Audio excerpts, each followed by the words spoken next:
Howdy. I'm participating in a Pokemon tournament right now, and it's going to be very, very unlike anything I've done before. I'm using a tournament website that I don't understand how to use, and the way that we're connecting to each other is perplexing to me as well. Apparently, they want us to go through the Union Circle and then do a link battle there instead of just link battle directly. So I don't know. I'm anxious. Trying to find out who I'm fighting. Round 1 hasn't started yet. Ugh! I'm anxious, even though there are 0 stakes. There's just like too many moving parts, in my opinion. I'm gonna also hop to the loading screen when I have to input passwords to connect other people. But yeah, that's the plan for today. Just gotta wait for the round to start, I guess. And the stream is on a 45-second delay because that's how long turns are. So, to prevent anybody from screen cheating or stream sniping, it's on a bit of a delay. I apologize for that, but not much I can do.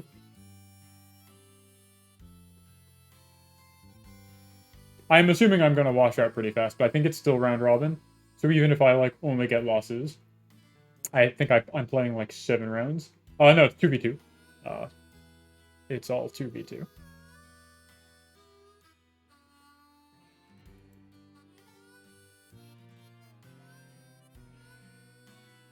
Bracket in review.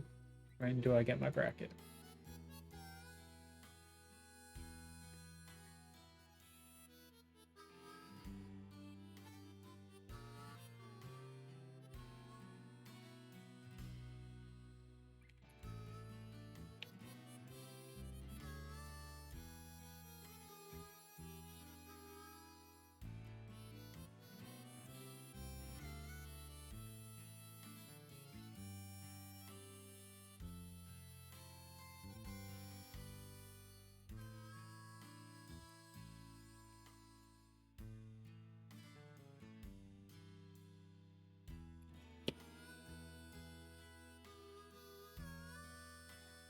Waiting for my bracket. Gotta find out who I'm gonna fight.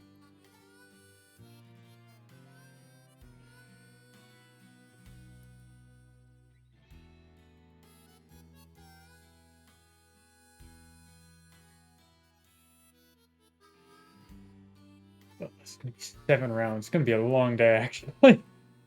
I kind of regret signing up for this now. My team is, I'll put the link in chat because I'm gonna need it on hand. This guy, these guys. That is the team that I'm entering with. I think it is probably too defensively oriented, but it can't be helped. I don't have a better plan right now.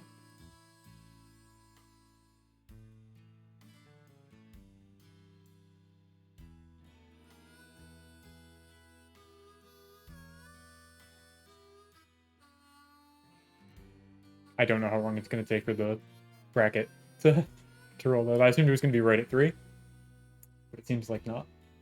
And again, I'll be hopping back to the loading screen whenever I need to input a password to connect to the other player. So expect that frequently. I guess get used to it.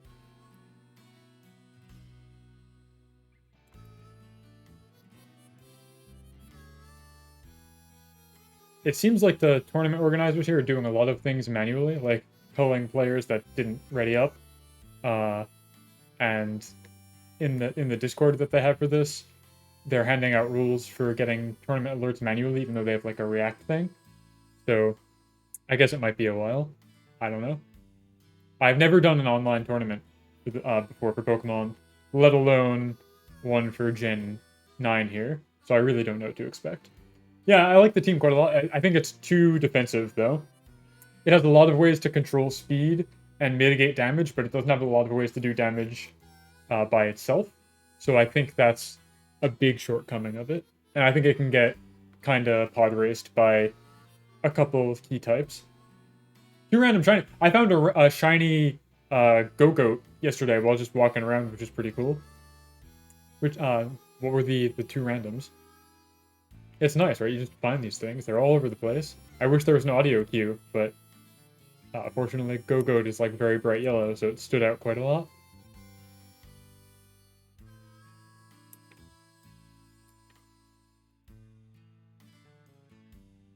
Round 1 will be starting soon. Please.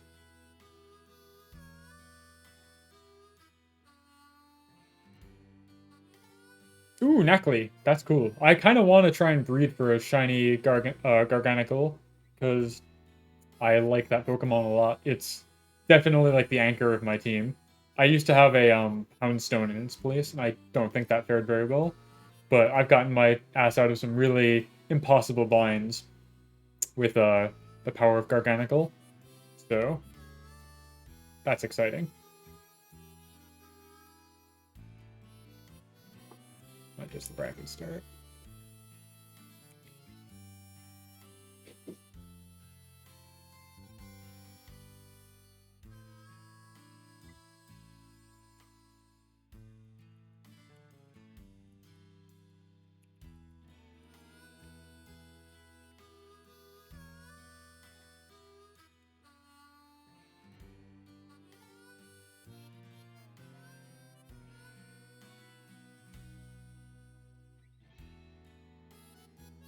Shiny Go-Goat's cool, yeah. I don't have much of a use for Go-Goat, unfortunately. I thought they were really cool in Gen 8, because there's like the Tapu Bulu or whatever, which is the grass type terrain setter, and they've got like an ability that gives their defense an increase in grassy terrain. But they were not in Gen 8, and now there's no longer a Tapu Bulu.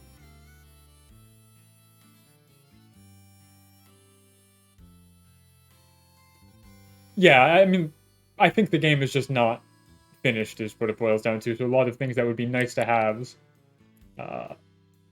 just didn't make the cut.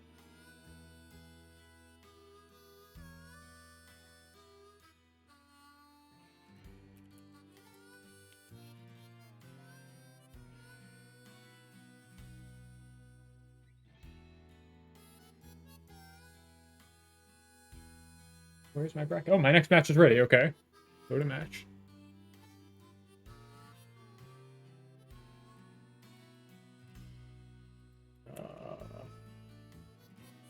Okay.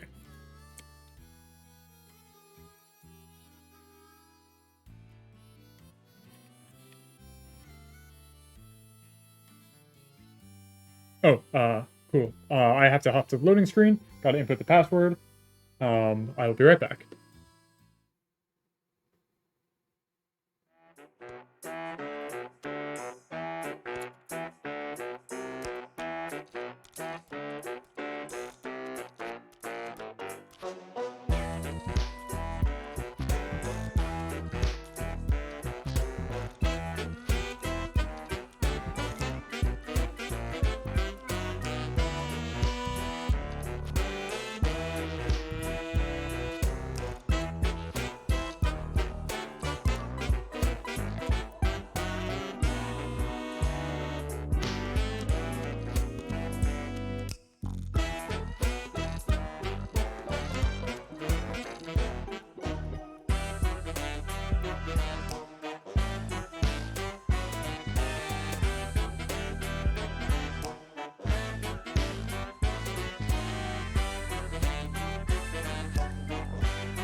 Okay, I think we're ready. I think this is my opponent. Think. How do I do this? Wait, do I need to go? Hold on. Double battle. 1 second.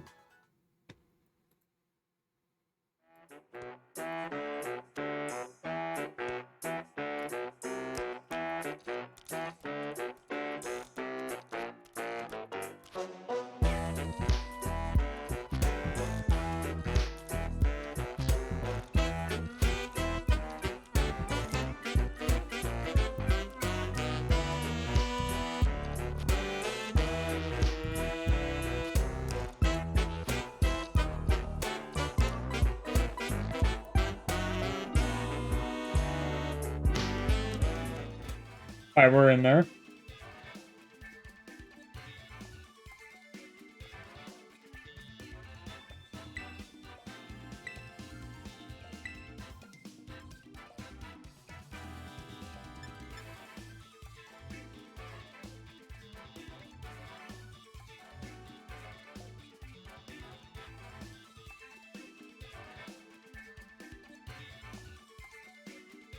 Yeah, this is correct.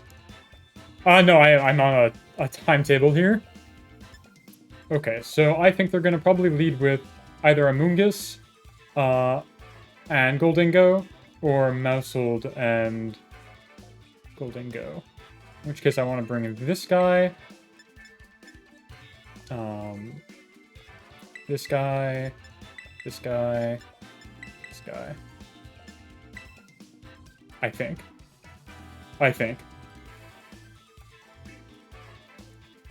Mousehold's a real pain, but we'll see what happens. I would expect either Amoonguss or Mousehold is their opener, and they're going to pair it with either Garchomp or Goldingo, I think. But I might just get washed here. Also, these are all best of 3. which is nice. Gives you time to try something else. When this inevitably doesn't work. Let me make sure my partner here doesn't have a problem. Okay, cool, they're good. And away we go! Maybe.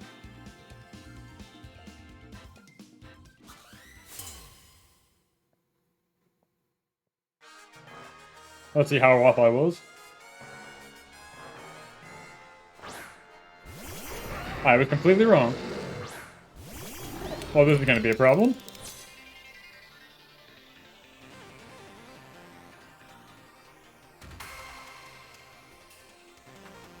I'm going to go for a fake out and Dazzling Gleam, best I can do. Next turn, I'm going to... Well, yeah. I'll see what I do next turn. See what happens here. Goldengo should be able to tank a Dark Pulse. Can't tank both, though. And he's going to try and use Earthquake on Garchomp, I would assume. Already Terrestrializing. Okay, so this is going to be Steel type on... Oh, Fire type. Okay, right. I didn't check the team sheet as carefully as I should have. This might hurt quite a lot. I might not survive this. Ah, okay. I've made mistakes. He's gonna hit me with a Heat Wave right now, and I'm gonna perish. Unless... Well, that's good at least. My Goldengo's definitely dead, though. Just kidding! Big liver. But he did protect, so it's not that good. That was very fortunate. Doesn't really do any damage, though. I'm gonna lose my Goldengo here. But I can throw a Light Screen up, which is better than nothing. Is there any reason to protect here? I don't think so. I don't think so. I think I just go for this and die. And lose my guy.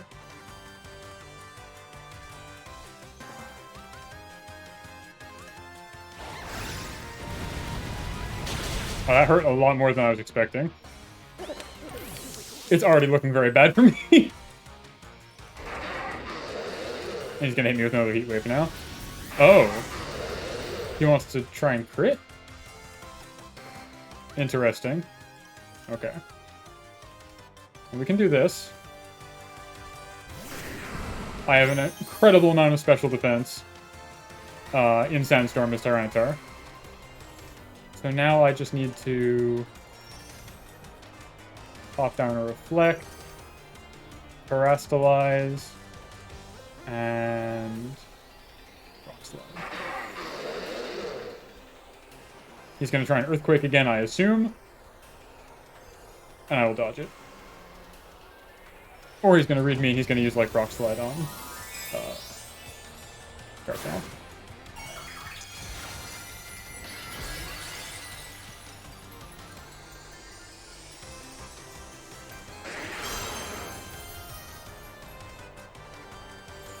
Protect. Okay. But I should get my priority Reflect off, which is very good, even if he does Rock Slide. Nope. Okay, cool.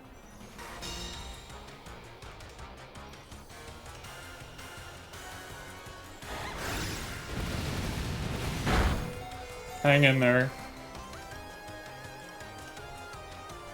Protect.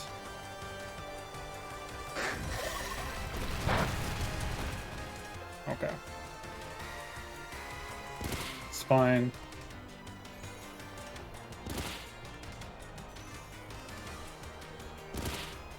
I'm gonna have sacrifice you.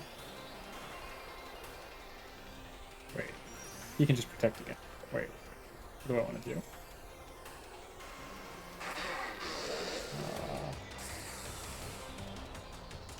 Gotta split our bets here. Because Garchomp can just protect again.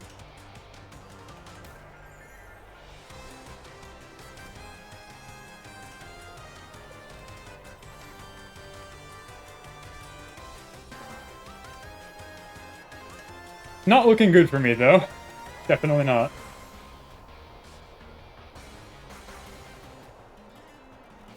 Okay, good. We like that. We like that a lot.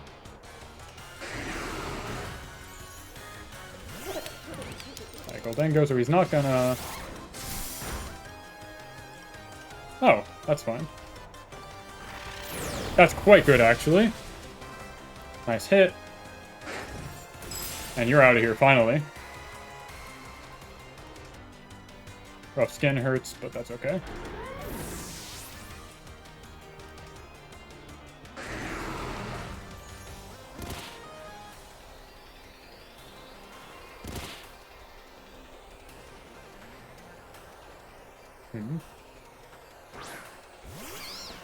I think it's still, like, extremely bad for me, though.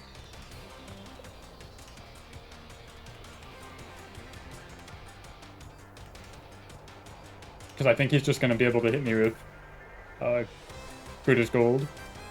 Or, make it rain. And wipe me here. Tyranitar is not strong enough to keep standing up to all of this.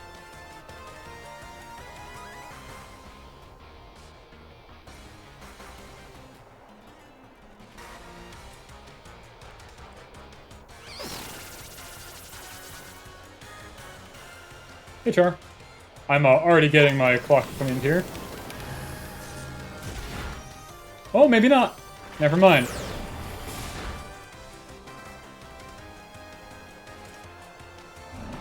That's fine.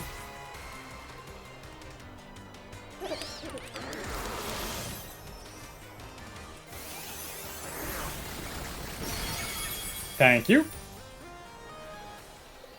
Cannot load the stream for some reason. I don't know what to tell you, but I appreciate your attendance. Alright, it's looking extremely dire here. But maybe we can cheese it out.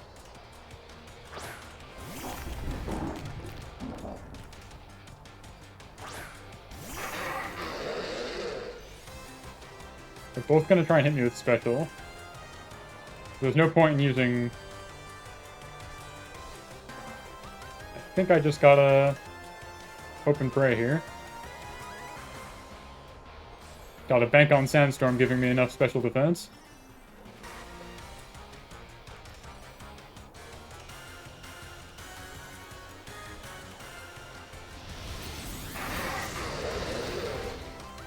Interesting.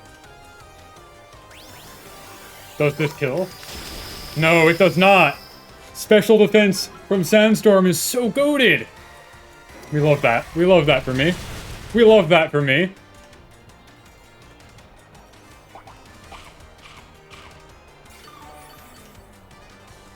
It's okay, because I'm about to hit him with Thought Cure, and he's Steel type. Does very little initial damage, but... he takes care of him. But I'm also going to drop. My Tyranitar is not going to survive another turn. But his special defense is now reduced, which is nice for me. Because I think what that means, even though Sandstorm, I believe, ends this turn. Right? Or am I miscounting?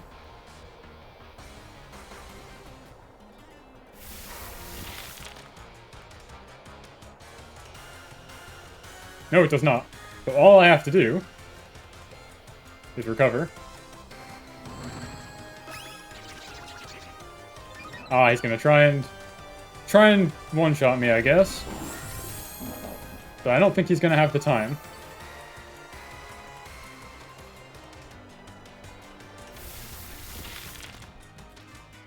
His next hit would have to kill. So I think I just continue to recover. Good luck, dude. And it does. Alright, never mind. Good game. Ah, darn.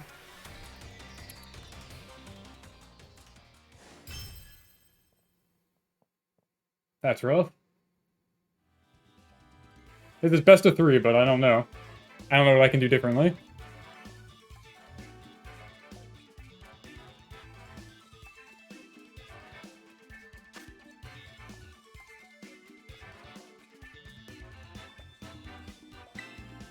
Battle again.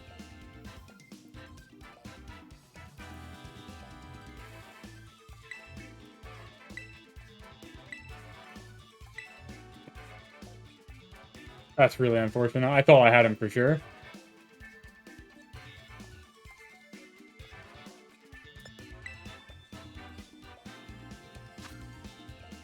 Yeah. Let's see, what do we do this time?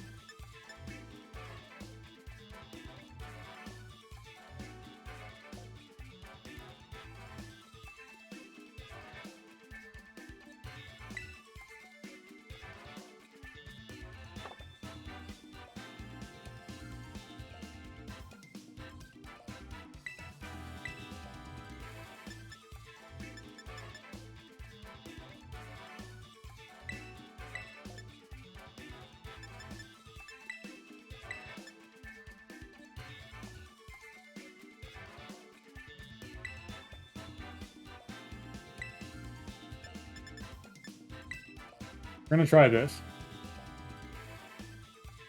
It's best of 3, so we'll see what happens.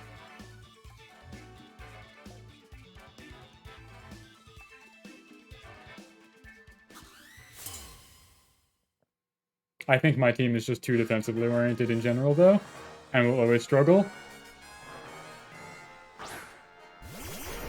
Same thing, okay. Alright, we're in trouble. He's gonna Earthquake me. I want to do that. And immediately pop this. Game 1, I got lost on a damage roll with Goldingo versus Garganical.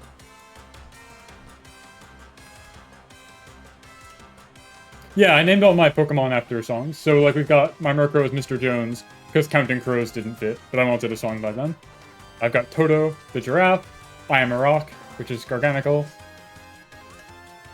Yeah, they're all named after songs, because I am deeply in the JoJo stars.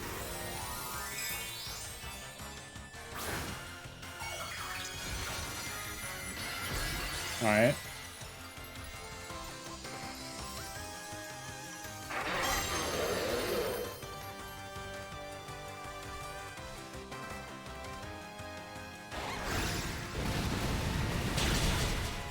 I hate that the damage doesn't update properly. Okay.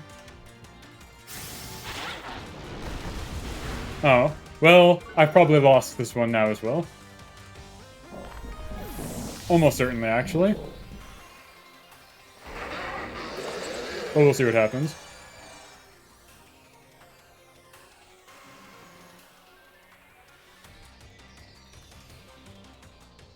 Yeah, they're all song names. Godzilla is by Blue Oyster Cult. Toto is the band that sings Africa, which is why I named the giraffe Pokemon after it.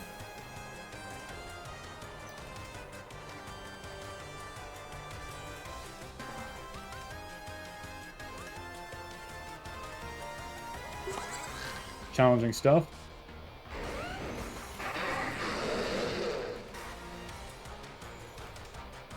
This is a really strong offensive combo. Like, they compensate for each other so well. I'm a Rock is a song by Simon and Garfunkel, yes. A rock feels no pain, and an island never cries.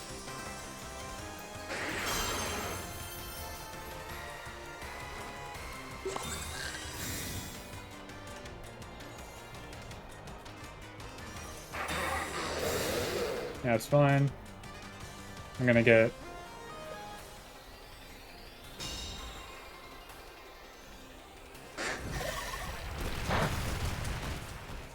Unless that flinched, then, Okay, well, that just hits no one, right? Cool.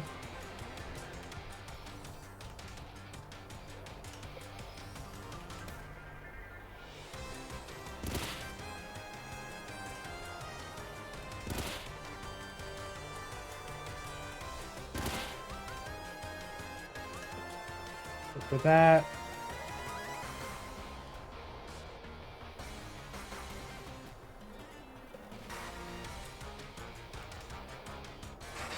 Can't protect twice in a row, so just keep trying to do that, I guess.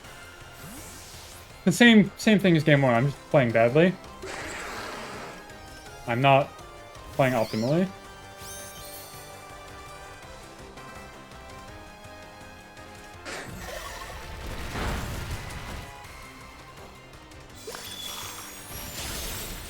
Like, I just don't have enough damage.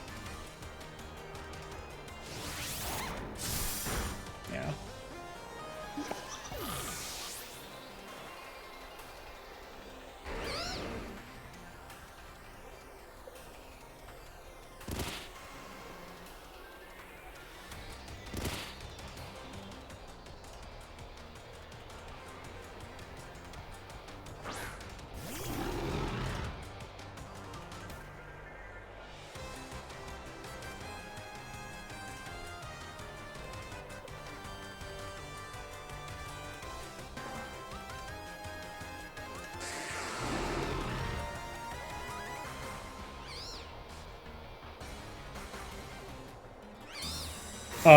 I think so. I wasn't paying too close attention. Yeah, that looks like Chinese. Ugh. I should have imprisoned when I had the chance. That's so annoying. But I guess they know I'm going to do it to him.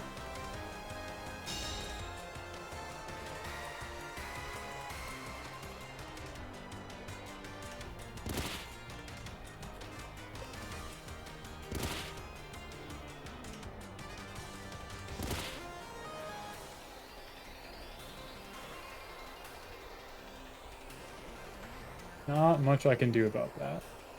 I'm assuming now because Trick Room is in effect, I'm gonna get actually pod raced by the mushroom. Yep. I set myself up for failure here. I do not think I can win.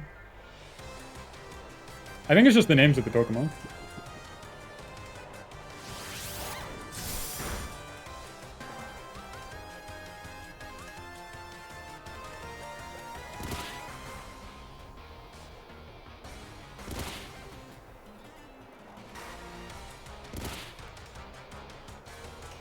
Yeah.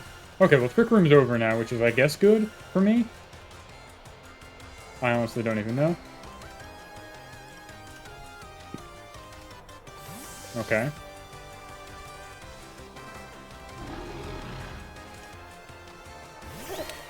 So Vengo comes back in.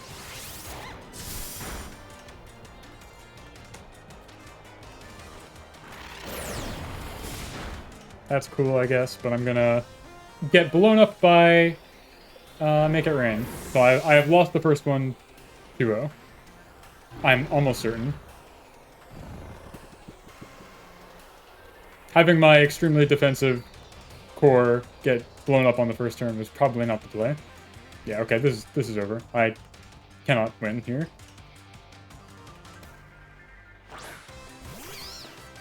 He has all three of his guys in perfect health, and he's going to not need them. He's going to one-shot right now. There's no point in doing this.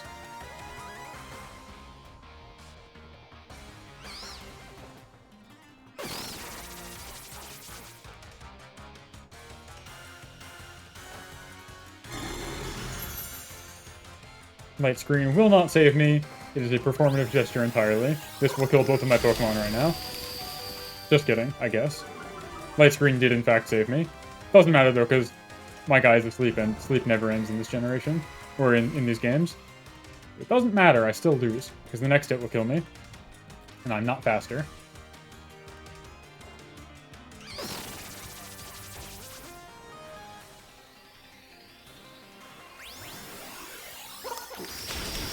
Alright, first round, big loss. That's okay. Let me go report the score.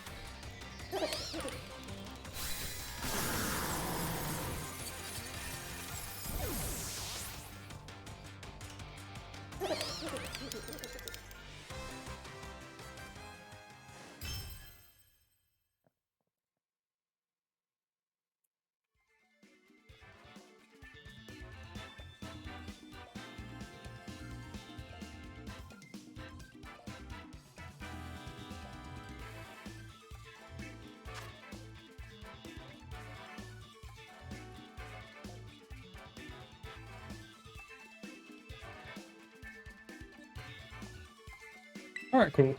So that ends round 1. I don't know when round 2 is going to start.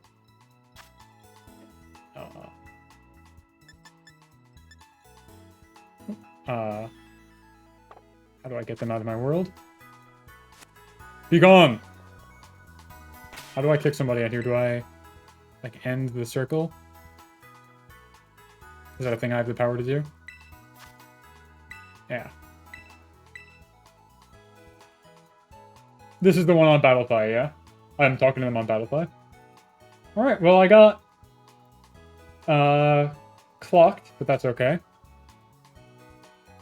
This is a learning experience with literally no stakes. There's no prize money involved. There's no tournament points. This is not part of, like, the VGC circuit. Yeah, thank you, Fubal. That's my team, if anybody wants to look at it. I think its problem is just it's too focused on trying to mitigate damage and do cute things with speed control, but there's, like, no real win condition. I can do, like, a little bit of chip damage, but it's not threatening. Both of my... I've got 2 cores that are, like, immune to status effects, which I thought would be very, very good. But Tyranitar is still, like, the absolute pillar. And there are a lot of ways you can stop Tyranitar. Yeah, I put it in chat. That's public information. That's the open team sheet.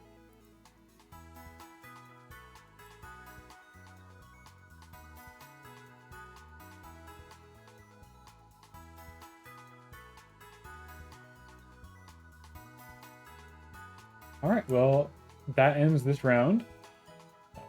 Back to bracket, I guess. Waiting on round 2. So I'm likely not going to make top cut unless I win literally every round from here on out. Let me also edit this while I'm here. Properties. Wins 0, losses 1, not 10, 1, round 2. There we go. I have no idea how long the day is going to be. Ty, I know you're in the chat. You're like a veteran at this, and you've been helping me a lot with team composition and whatnot. I'm assuming this is going to be several hours, because this looks like it's going to be 7 round-robin rounds, and it's round-robin no matter what, even if I lose every single one of these. So, that's exciting. At 20 minutes a pop, that would be... you'd fit 3 of those an hour, ideally. So you'd have at least, like, 2.5 hours. Fun.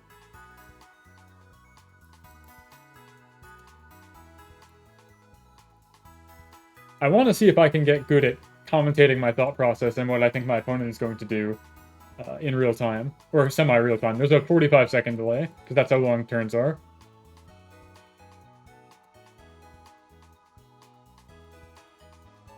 It's not X2 top cut? It is, yes. It is. So I'm saying if I lose another one and hit my second loss, I will not qualify for top cut. Not that I expected to at all. I have a very off-meta team. I'm pretty much sticking my head in the sand, no pun intended, because I really want to use these particular Pokemon and do this kind of team concept and not have Annihilate on my team, or Dondozo, or what have you. It is X2. And I think top cut is like tomorrow, but I have no expectation of entering top cut.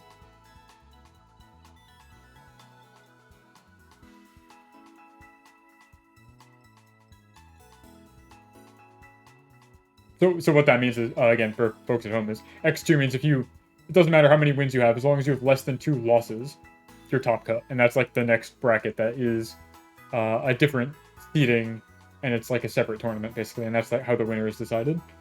So that's what X2 means. Wins don't actually matter, it's just you don't lose. I think.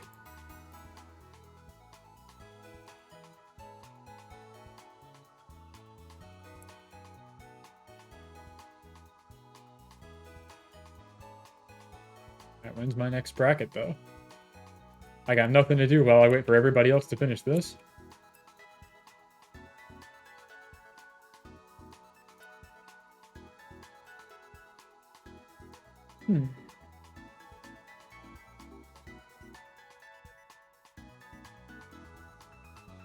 At least the way that we connect with the link circle thing, or union circle, is not as kludgy as I thought it was going to be. I thought it was going to be really, really painful, and require, like, multiple levels of passwords. Less than 3... Well, yes, but you can't have a fractal number of losses as far as I understand it. They're best of 3s, so you can't have a split series. There's no draw. So less than 3 losses. Only integer beneath that would be 2 or 1 or 0. So, that's what I'm saying. Wins don't matter. You just need less than 2 losses, yeah. Two or fewer losses. Less than 3. 2 inclusive, if that helps.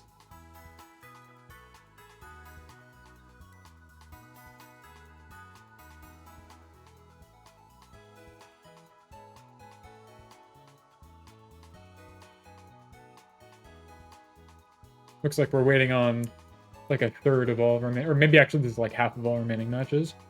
So, some of these haven't even started yet. Oh, this is going to go long. This is going to be a long day.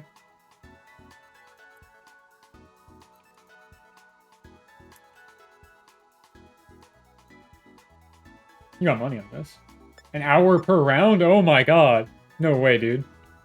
That's not what I signed up for. There's going to be 7 hours? Is that what you mean? Because this says it's going to have 7 rounds of Swiss. That was not how it was advertised to me. Oh, that's stressful now. That's very stressful.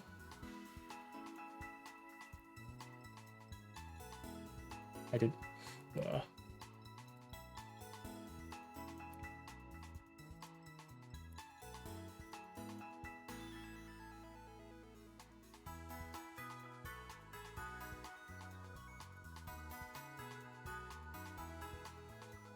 Also, the 45-second delay is mentioned in the stream title, or at least it should be. Oh, yeah, it is. So, hopefully that's apparent. That's how long a turn timer is in this rule set, so that's why it's only 45 seconds. Not that I think anybody is coming to my stream to try and snipe me and figure out my devious strategy of pressing the same buttons in the same order every time. Less than 3 round losses. Yes. That's correct, yes. So, like, yes, it's a best of 3, so that counts as... I lost 2-0 in the best of 3. That counts as 1 loss. Yes, that's correct. It's not 2 matches, it's 2 series you have to lose. To be... Or, you have 3 of them to be out of the contention. 2 is inclusive.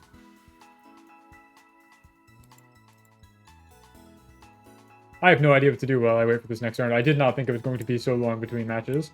I don't know what I expected, though.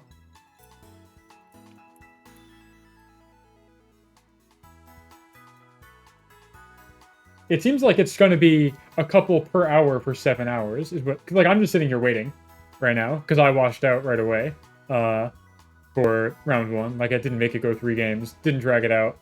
Got pretty handily put in the trash can. But it looks like there are some that are going the distance. Can only see the let's enter a tournament part. Interesting. On my dashboard, it shows let's enter a tournament, Pokemon Scarlet VGC 2023, parentheses, 45-second stream delay. Maybe it's just too long of a title. I don't know. I do not know what to do in the meantime, though. I don't have like a Slay the Spire type game that I can just pull up while I wait for the next bracket to be ready.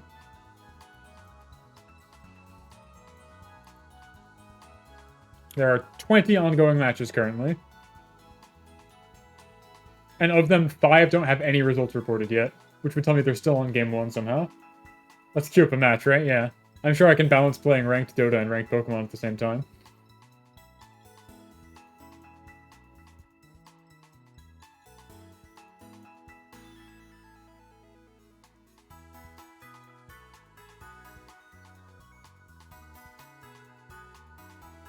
Yeah, I mean, Donzo's is just a coin flip. It's very popular, but in my experience on ranked so far, it's just a 1 in 3 coin roll if it lands Fissure or not. And that's like its entire gimmick. Because you can easily reset its stats with Haze. You can hit it with Thought Cure, which puts it on a 4-turn timer. So then it just has to keep rolling the dice and hope it hits you with Fissure. And if it does, cool, they win. That's annoying. I can only imagine the mirror sucks. That's not a bad idea. I'm just worried I'm going to be stuck when the round is ready somehow. But I'll do one now, I guess. Let's see if I can find one. What's good? What's online?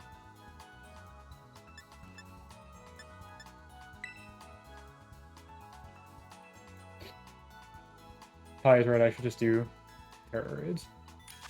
Ah, I see.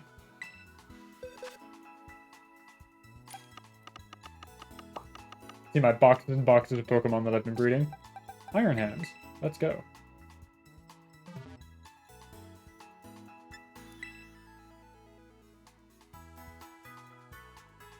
This will be extremely easy, and it'll probably take 20 seconds or something like that. Loading time and all.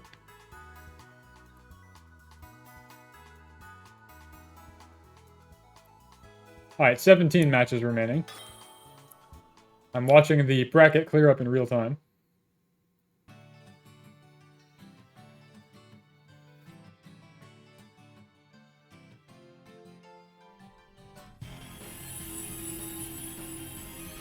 At least I can treat you guys to some good Toby Fox music in the meantime, I suppose. Oh yeah, that's true. They could just be waiting until it's completely decided. You're right, you're right.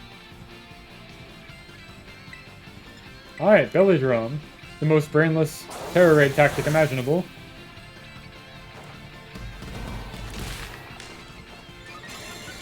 They'll never guess what I do next. I've maximized my attack. Now, I'll eat a berry. And then...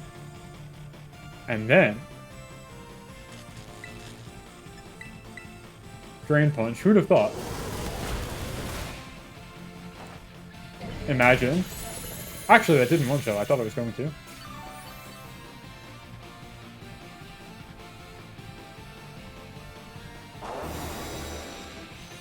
Such a strange Pokemon, Toxicity. It's got like these gross cysts on its chest, and it constantly touches them. Very unsettling. Strange Pokemon design.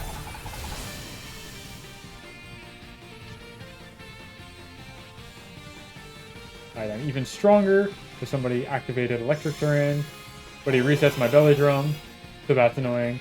Gotta do it again.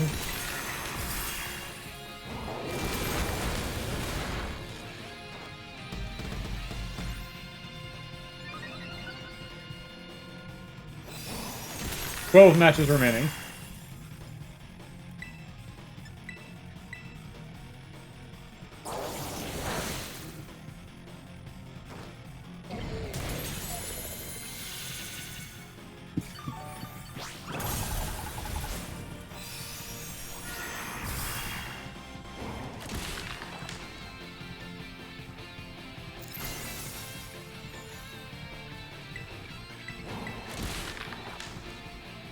Amazing, we've done it. What resplendent awards. Wait us.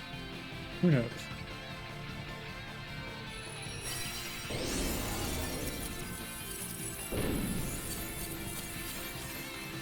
I do not have a need for this Pokemon. Merely hunting for sport. Extremely wasteful. Wow. Rare candy. Wow. Dark Terror Shards. Wow. I know they're bringing Cinderace into the Terror Raid, I think next weekend, is that right? That'll be fun. Everybody who trained up their Marill is going to get one more wild ride. I'm assuming the signature ability of Cinderace does not work under Terastallization, but I actually don't know. Because that would change its type, but its type is already being changed by Terastallizing. So I don't know. I don't know how that works. I know Soak doesn't work on Pokemon that have Terastallized, Soak being a move that changes their type to pure water. I know that just straight up doesn't work when they've done that.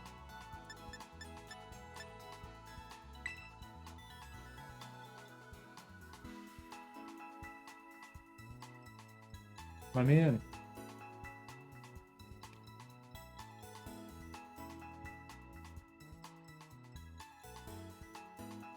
Ten matches remaining. Most of them have no score reported, so I think Ty is probably right, and people are waiting until the very end to report any of their matches.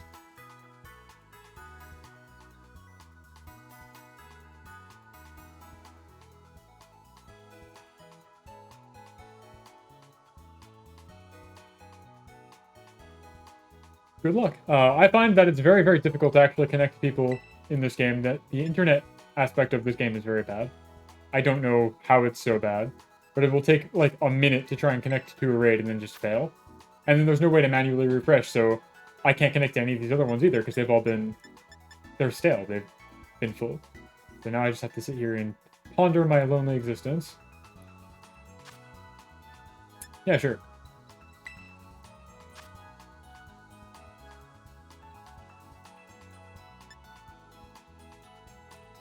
Sit here on this barren earthless Poké Center, unable to do raids. Next bracket not available. What's even the point?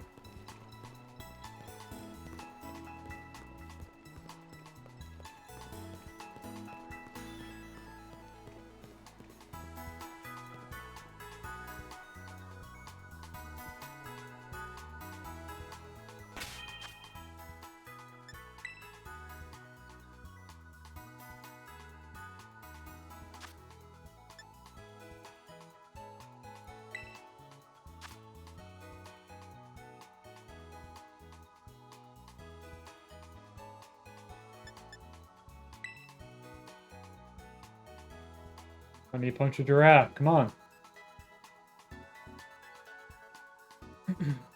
Oh, wow. They're actually going to let me do it.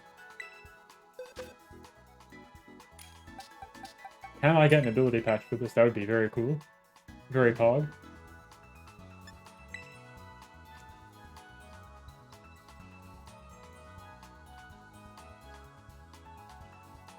Seven matches remain.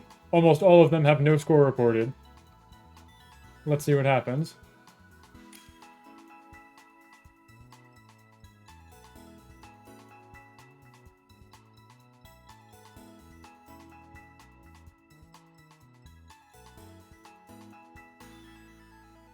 I mean, there's no rush. The game's certainly not going anywhere. That's for sure. I hurried to beat it because I wanted to participate in stuff like this. But that's my unique form of brain poisoning. I certainly wouldn't wish or encourage that for anybody else. I hurried up so that I could get my head kicked off at the fastest pace possible.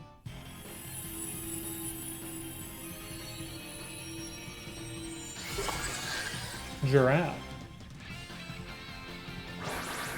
I have one of these on my team with the goal of trying to suppress Trick Room lineups, but I feel like it's maybe too much of a investment for doing that. Because they're not very useful otherwise, I find.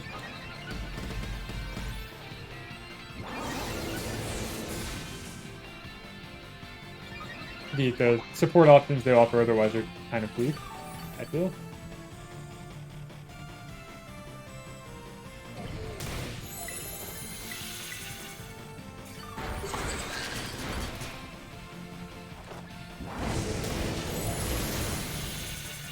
Wow, they're taking these hits like a champ.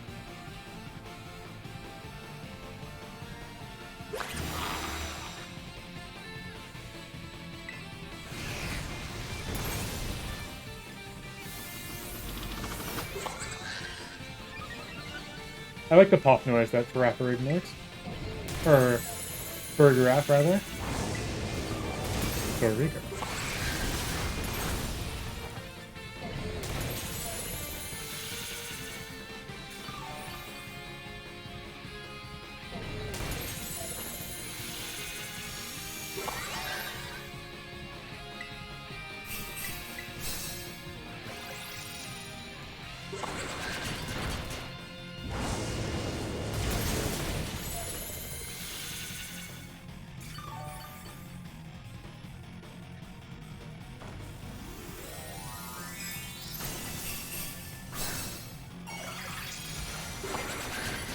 I think it would probably be advantageous for me to have some kind of Pokemon with lifesteal on my team, given how defensively minded I am.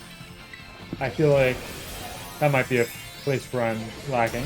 So I've got Recover on Garganical, which is very, very useful, but like Tyranitar only ever loses HP, which hurts. I don't know who it could be. I don't know who would go there. I guess that's why everybody likes Annihilate, because they can run Drain Punch. They're very, very strong and very, very scary.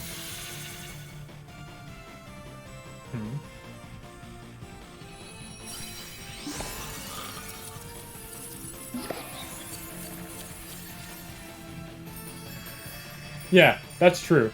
You don't need it for anything. I guess I'll catch this one.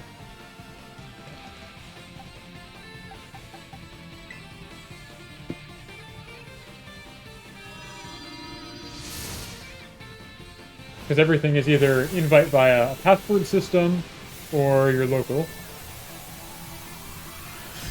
5 matches remaining in this round.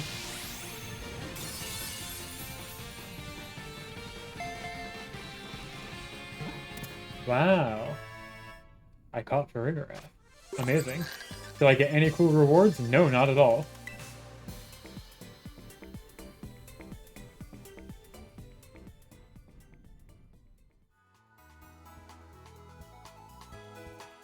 Man, I did not realize this was going to go 7 hours. Because there's no way to connect to people on your friends list specifically, yeah? It's either local, or you give them a password. But the friend code does not do anything.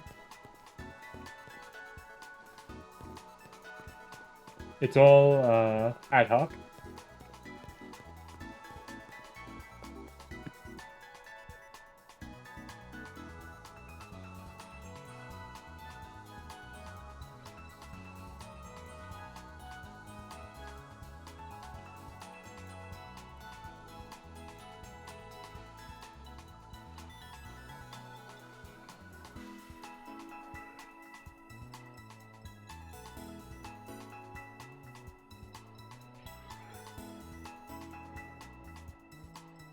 Oh, nice.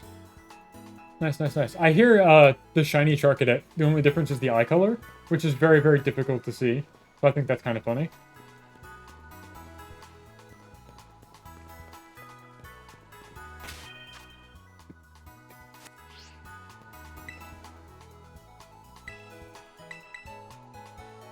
Come on. Round 2 bracket. Please. 4 matches remaining.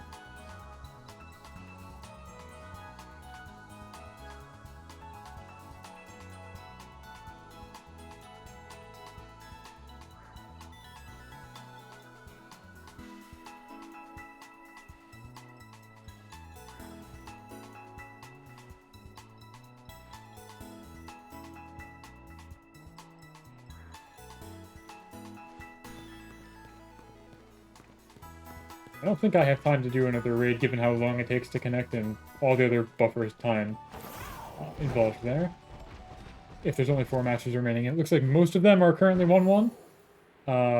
One of them has not reported, I'm assuming. Can you tap out early? I mean, I just want to get a taste for this stuff. I feel like tapping out early is wasting everybody's time. I didn't know they were going to be quite so long. I guess I was expecting it to kind of be like how Showdown is very, very fast. I don't know why I expected that.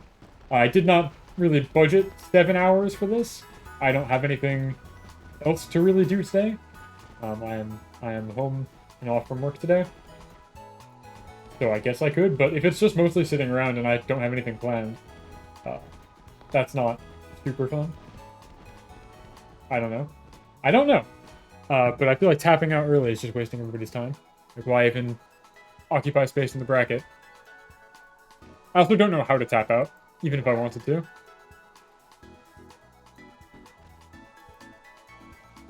That's true, I can go to Auction Town. You're so right. You're so wise. This is why you're the Pokemon professor.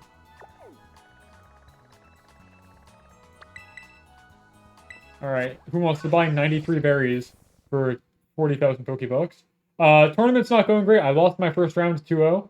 But I'm still waiting on the second round, and apparently it's going to be 7 rounds. So we're going to be here for a while. I guess that's true, it does save time. So, on one hand, I feel like, oh, why did you even enter if you're just going to quit? You're wasting people's time that way. On the other hand, if you're just going to not want to play, you're wasting people's time the other way. You're just dragging out the tournament. It's a good point. I don't need feathers. I think that's some kind of feather. I don't need that. Netball, no thank you. Moo Moo Milk, I'm good. Man! Not even Auction Town can save me. Depressing. Couldn't even give me an apricot ball. Or apricot? Apricorn? I'm a big Pokemon fan, clearly. I don't know. I might tap after a couple of losses.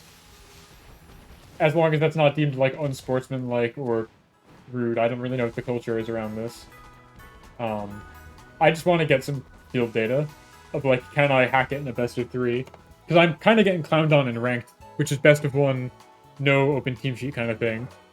And I'm wondering if that's just my team is generally weak, or if I am able to do better when I can prepare. Okay, two matches left in the first round. We're so close to round 2.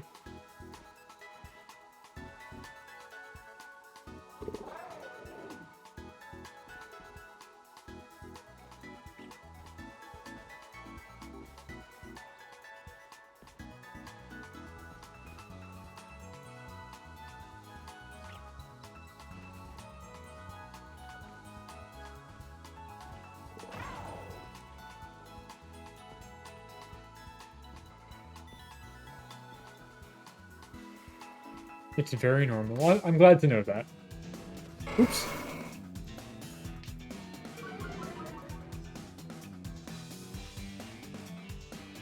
I'm good, thanks.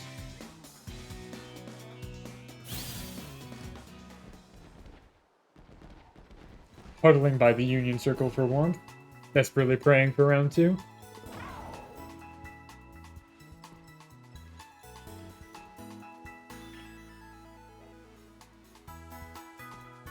This would have been a good opportunity to brush up on my Zatsu stuff, talk about what's been going on during Christmas, what am I doing for the new year. I didn't think about any of that, though, so I don't have any talking points prepared. I'll think about that, I guess, going into the next round. How do I fill time?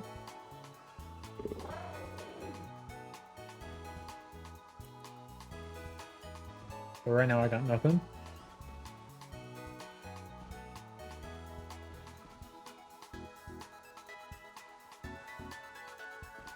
I do want to try and do a pizza stream before the end of the year, which would make it this week.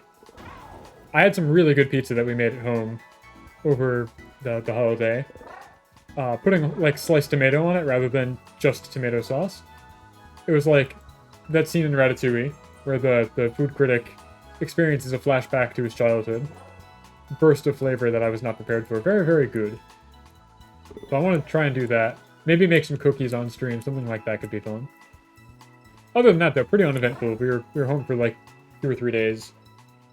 Missed the cat very much. Nice to see the parents' cat, though. A lot of cats. It's always hopping back and forth and missing the people that you're not with. Can't win because you're too far away. Alright. Round 2. Come on. Come on. Traffic was really bad, though. We were driving into the bomb cyclone. The winter bomb cyclone. We were driving into that, going in, on Friday.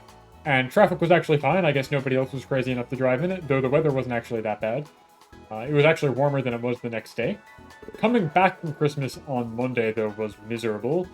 A normally 3-hour trip, I think, took us almost 6, just because of how many slowdowns and how backed up the highway was. So that was not fun. I've also been getting car sick a lot lately, so I was very anxious about it, but it turned out fine. I think I'm healing, and I think as it gets out of winter and becomes warmer, and the air becomes easier to breathe, I will get less and less car sick, and become more and more powerful in my ability to continue to be a road warrior.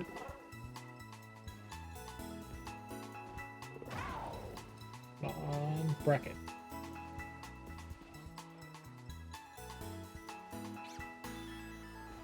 What are these guys doing? Are these just like Don Dozo mirror matches? I wish I could spectate them. I wish I could see what's going on, but I guess that's antithetical to how the tournament works. Because you're supposed to like have kind of restricted information. Only fed to you at the right time.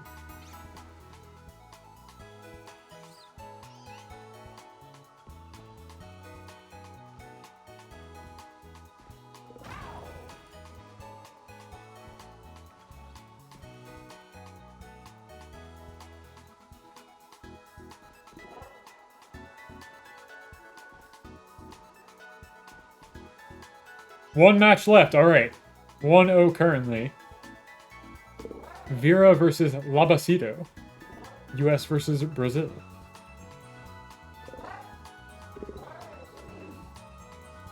And then round 2 will be ready. And tie will have been corrected. It will have taken almost an hour for the first round. Can you see the sheets only when you're matched with your opponent? If you go into the roster. I mean, I don't know who I'm against, but you're right. I guess I could click on this person. No, you only get to see the sheet when you're matched against them. If you click on the player in the tournament, you don't get any information. So I can't sit here and research my opponents, as they take agonizingly long. Unfortunately.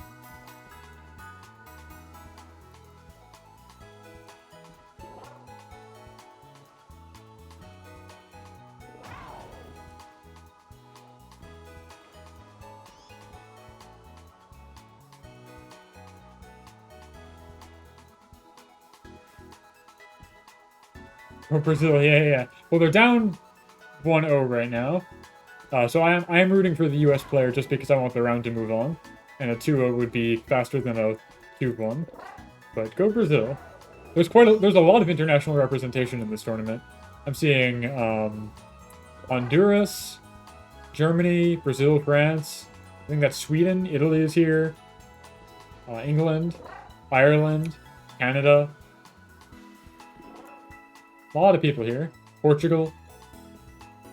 Pokemon is truly beloved the world over. Truly, truly, truly.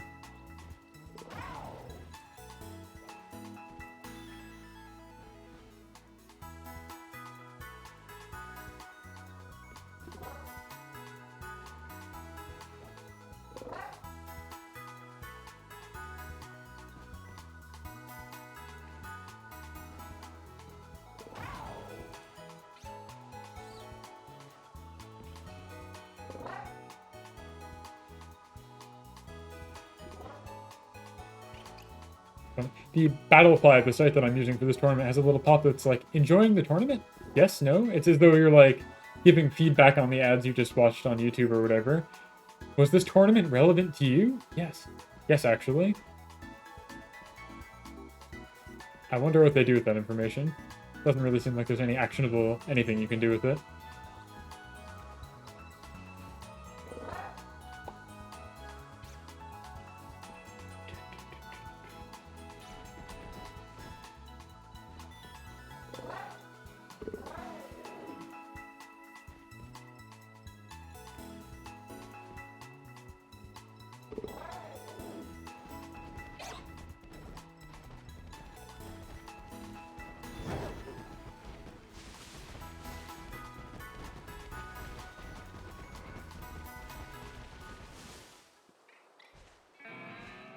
I do love the overworld music in this game also. I should move away from the Poke Center, because that's kind of mind-numbing. I should hit the open road and get the good guitar. Honestly, this sounds like something you'd hear in the American Midwest. Oh, not this part. This part's more Pokemon. But the really long, twangy guitar makes me very much think of America.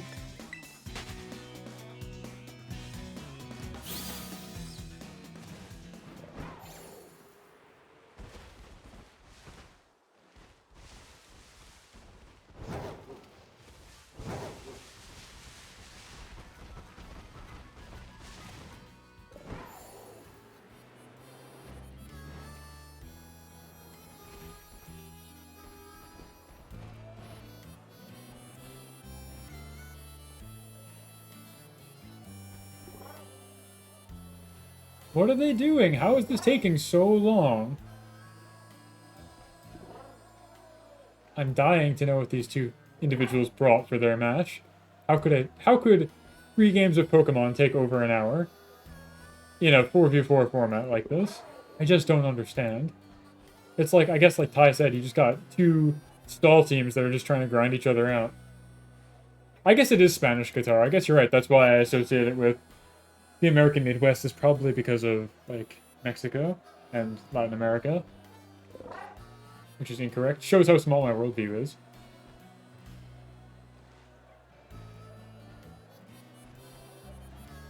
I think you're correct, though.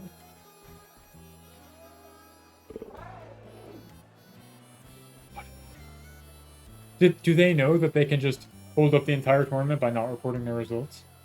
Are they doing this on purpose? Are we hostages?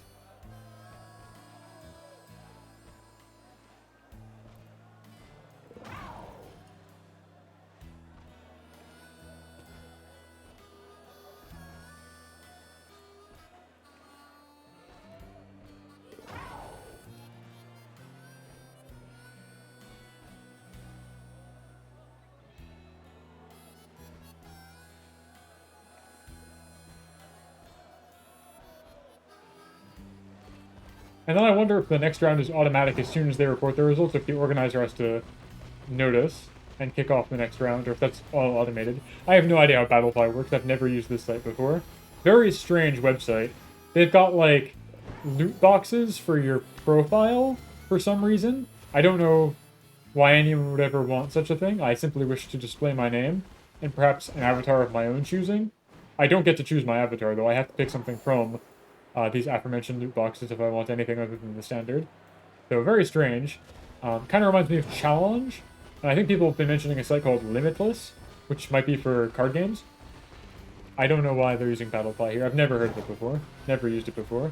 Everybody seemed very confused about how it worked when I was browsing the FAQ forum for this. I really don't know.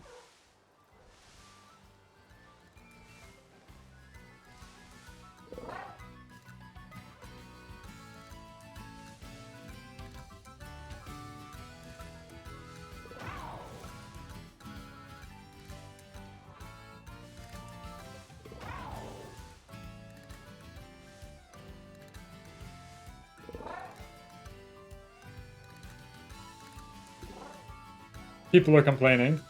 I'm looking at the Discord for this. Everybody's very, very upset that this is going 50 minutes into the 1-0 still. Oh, we're gonna be here for a while.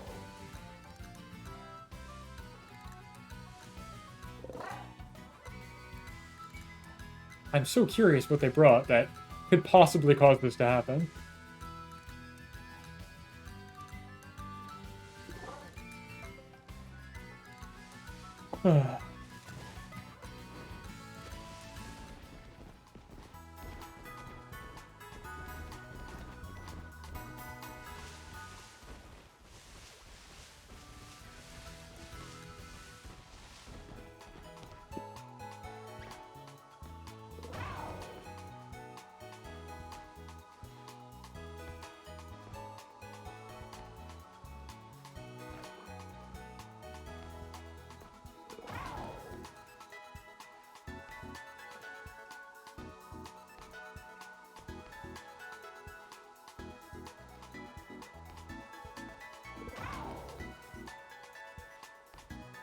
Okay, yeah. I'm looking at this Discord. Everybody is gaining wind of the fact that rounds are going to be an hour each, apparently, and there are 7 planned.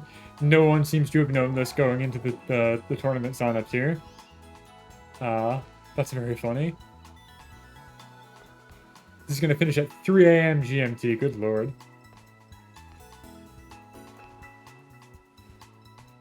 Wait, double audio? What do you mean?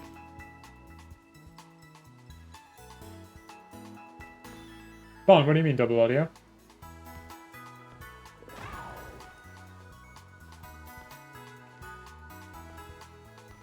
Nobody told me. Nobody's mentioned this so far. Has this entire stream been scuffed for the past hour and 18 minutes? Or do you mean you can hear me because you're living in the same house? Fragile Puppy, it's going poorly. I lost the first round. I am sitting on my ass waiting for round 2 to be seeded. There's a team, or a match going on in round 1 that's taken over an hour somehow. Very, very agonizing. Oh, okay. I was wondering what you meant by double audio, and I was going to be very, very embarrassed if I somehow had monitor up or something for an entire hour and 18 minutes. Yeah, so I kind of got washed in the first round. It's supposed to be 7 rounds. I will not be playing that many if I fail to make top cut, which is to say, if I get more than 2 round losses, I will just probably tap. It's supposed to be 20 minutes each, but they've gone an hour, and it's currently 1-0. I don't know how they've managed to do this. I did not realize this when I signed up, that it would be quite so drawn out. Next round is starting shortly, okay. All matches completed. Alright, hold on. I'm gonna hop to my load screen and exchange the password with my new teammate.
Currently waiting for my opponent to ready it.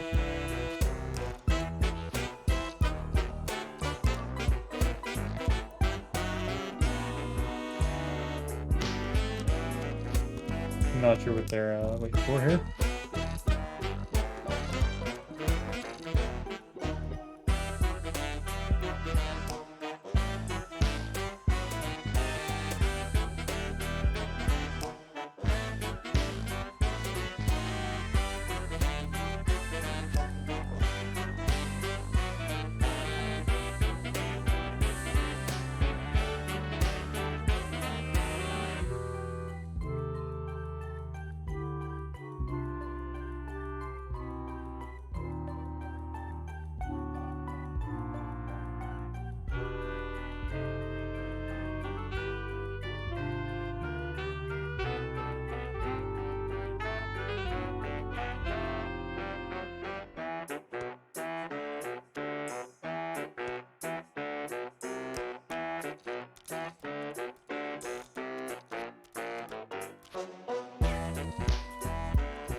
I do not know what's taking this fella so long. They said, hey, as though they're on their way. But I don't see it happening.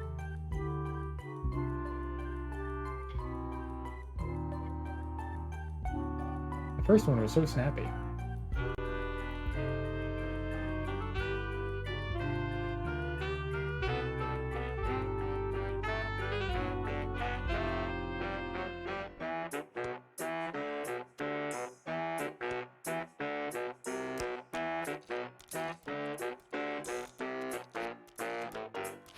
Oh, they're there. Alright, cool.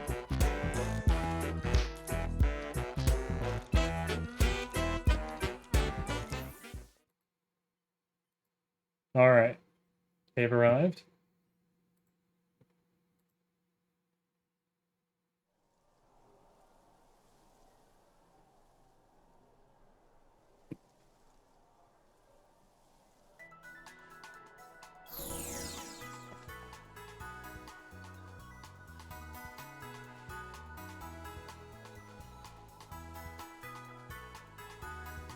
Now I just gotta go here. Engage in glorious battle. Double battle.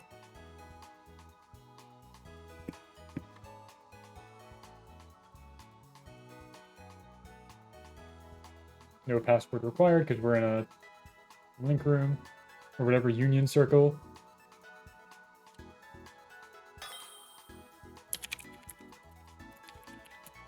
Alright, and we're off. Time for me to get completely wiped a second time.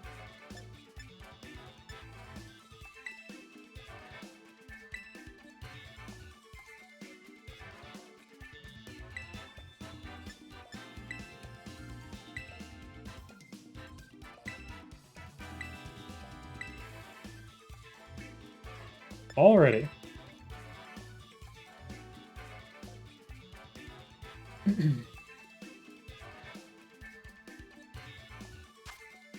Okay, so they've got a slower tempo team. I'm thinking I want to lead with Goldengo and Murkrow. Some kind of tailwind thing. I'm a little bit afraid of Annihilate, but I don't know how afraid I should be. And then in the back, Tried and True, like that, I think is what I want to do.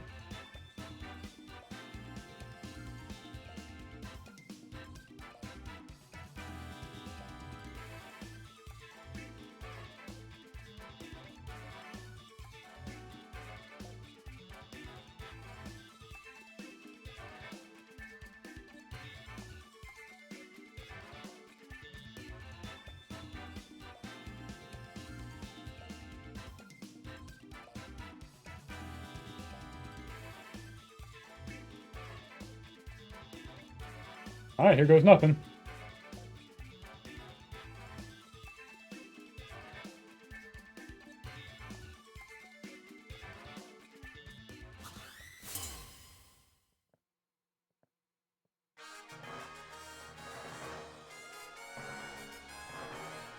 Thank you.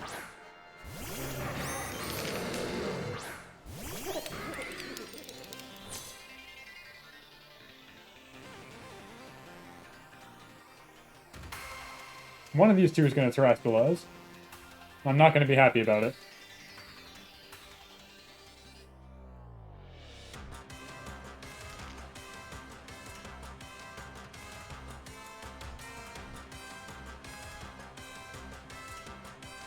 It's either going to be a Poison Hydreigon or a Fire Annihilate. And I'm not going to be thrilled about it, but we'll have to survive. Which one is it, though?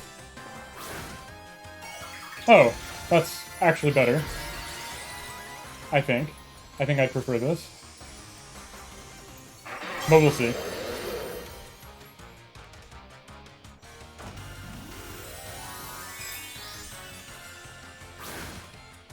Thank you. I hope luck doesn't really factor into it too much, but we'll see what happens.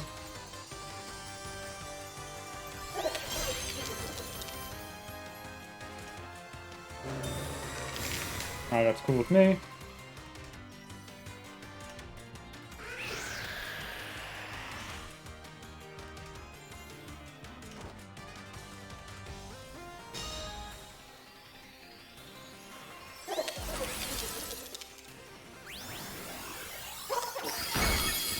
Wow, big damage.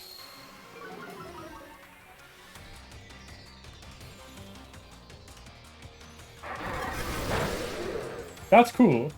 And you might think, well, now my special attack's in the tubes. What am I ever gonna do? But wait, there's more.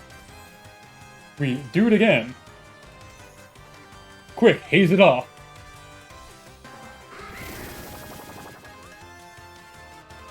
Stat changes have been reset to normal. Do it again!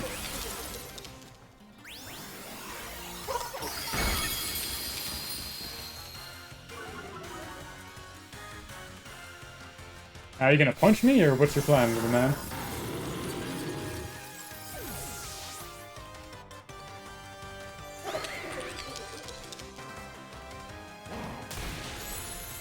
Oh, that shit actually hurted pretty bad.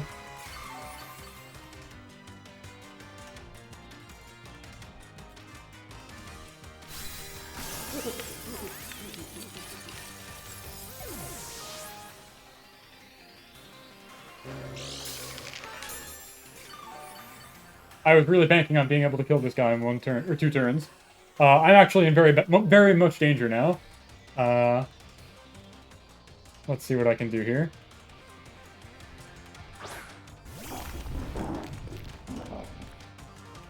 I'm in a lot of danger here, actually.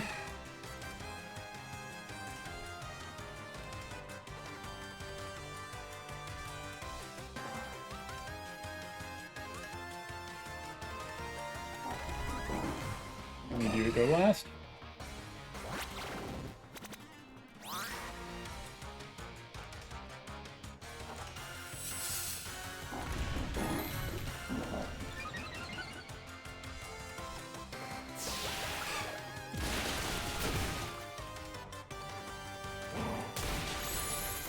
Ah.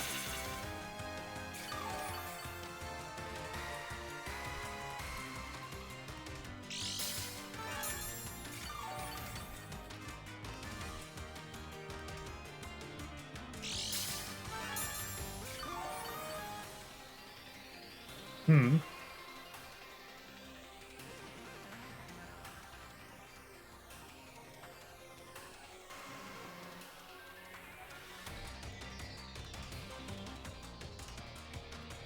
Do I get greedy here and try and do it again? I think I have to. I might be throwing away my only lead here, though.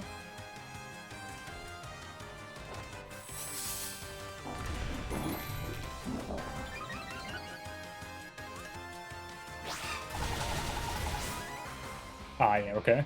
That was foolish of me.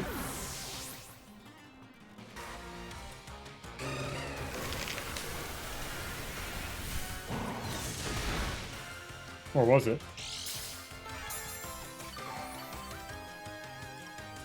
One man's quest to see just how far his Salt Lick can take him. Yeah, that move is Quash. It makes them go the end of their priority bracket. You basically make them go last.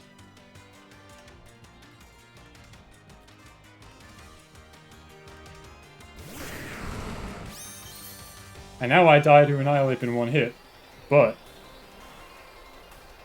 I buy myself some time.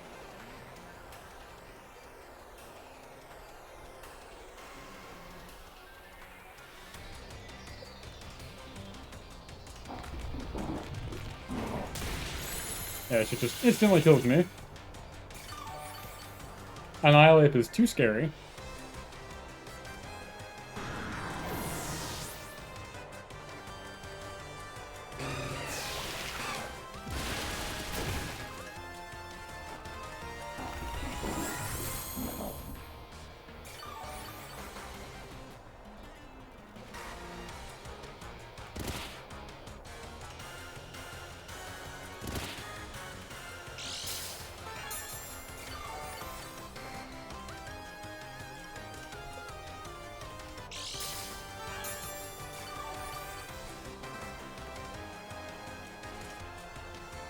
Am I crazy enough to go for the max defense here? Because they're both physical attackers. I don't even know what his third guy is, though.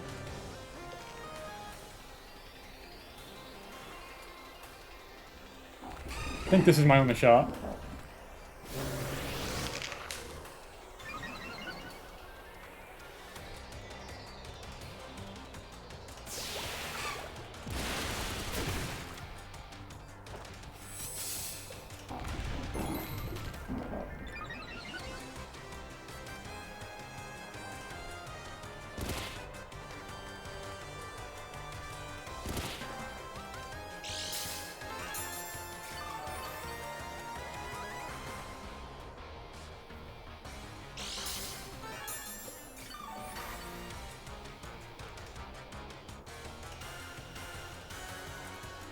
Now,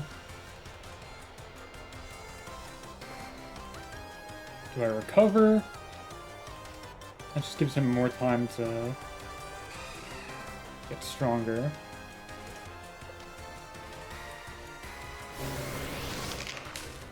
He might just become so strong that he can punch through me. This might not be a stall game I can win. Oh, okay. Critical hit. That'll do it. Alright. Game's decided by a crit. That's fair. Cuts through defense boosts. Fair enough.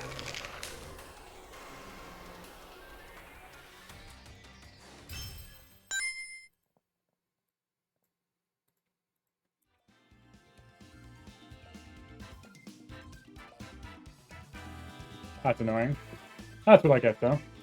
My team is just too defensive, and I don't have the means to do damage to win. This is what I already knew about myself.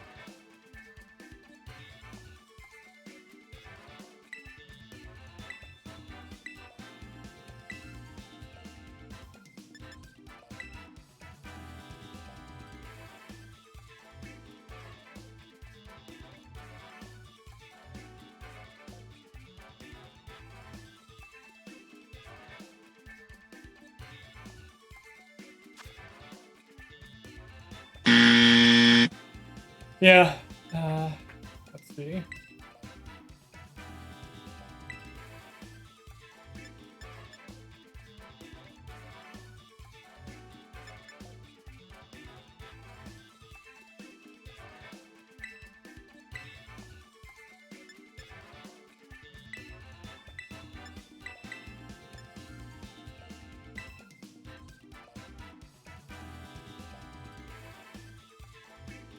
He might just try the same opener again because it's good.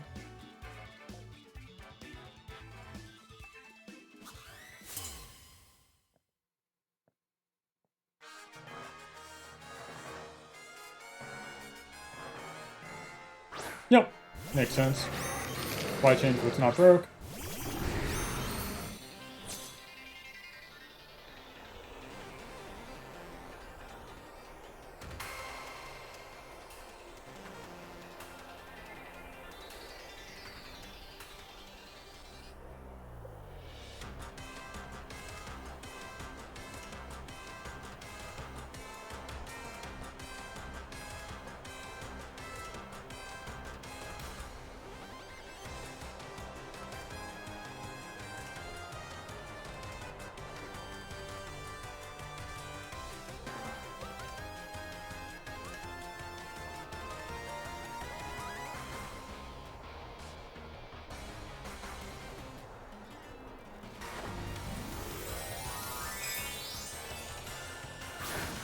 This tells me he's not going to terrestrialize because I should be slower. So that's interesting.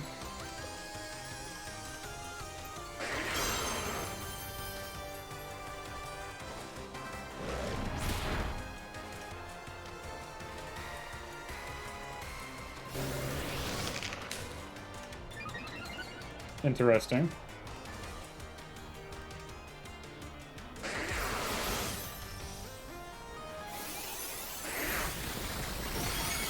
Much better. We like that. We like that.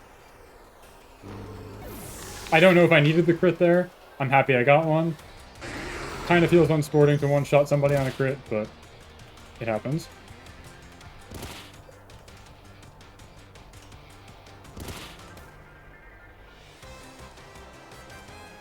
Alright, who's next? Zoomeril. Okay. Pop up Reflect. Go for the Rock Slide, I guess. It's just me, I'm the Sandstorm guy. Reduce incoming physical damage. Be unconcerned by Flamethrower. Burn, I don't really care. I figured that was going to happen anyway.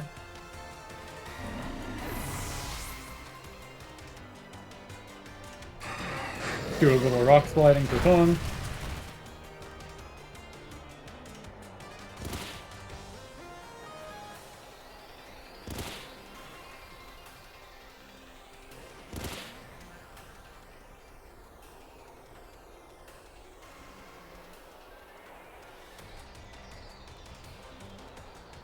Now that we're in Sandstorm, break out this guy.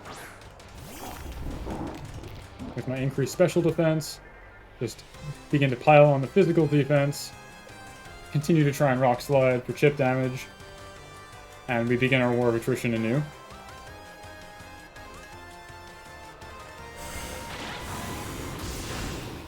Doesn't hurt that bad. That one hurts a lot worse, but I'm okay. I'm about to double my defense. Or not quite, because I took a defense hit there.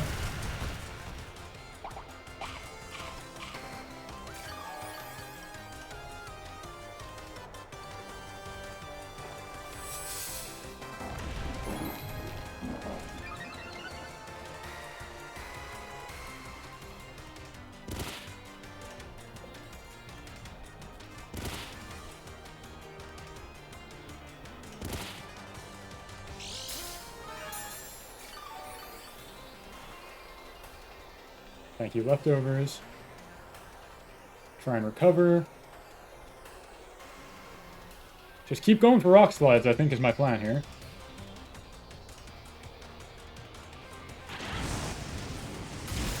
If this burns, I'm going to be quite upset. Ooh, baby. Not quite.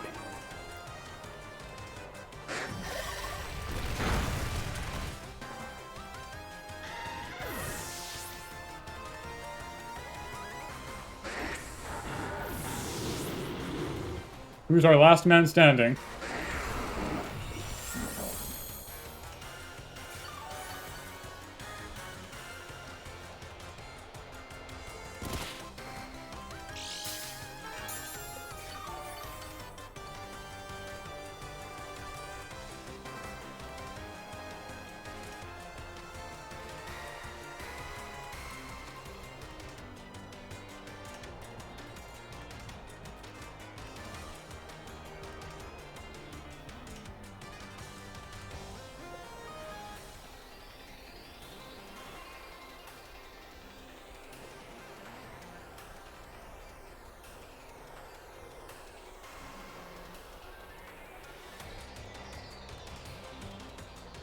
Interesting.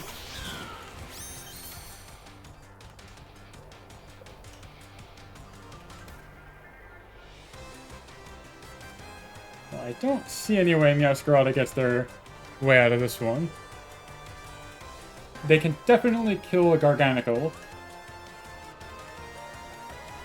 if they want.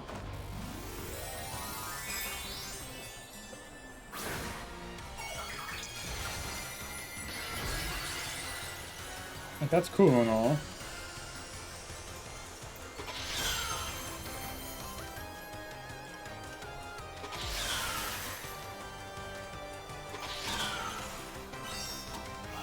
We're going after Tyranitar. Interesting. Strange choice. Weird choice. Because I can just do this. And this will kill you. You might have a Focus Sash, but this will kill you. Oh, you don't have a Focus Sash. Alright. I get a single win. It's not a complete wash.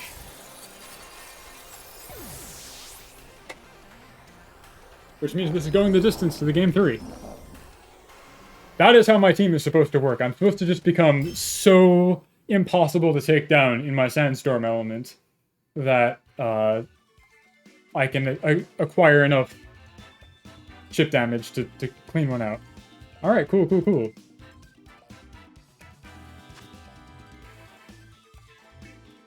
We're going the distance. Kind of anxious. Didn't actually expect to pick up even a single win.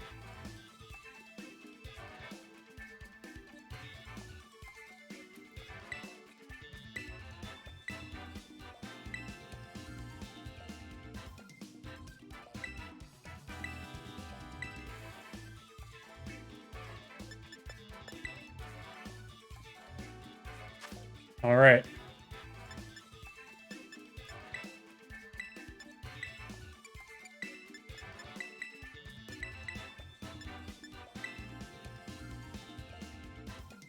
Oh, thanks for the pin, by the way. Yeah, that's my team. I will talk about it in depth after this match, regardless of how it goes. But the general theory behind it is just have very good control options and high defensive capability to deal like unyielding amounts of chip damage. Interesting.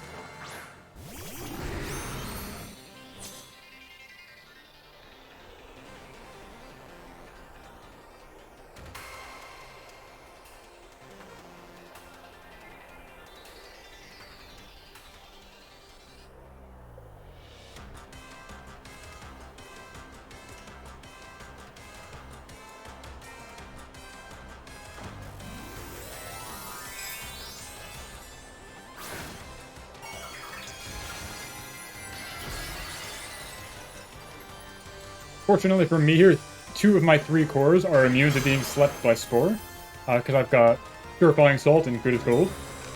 Okay, fair enough. They both protect this turn. Okay.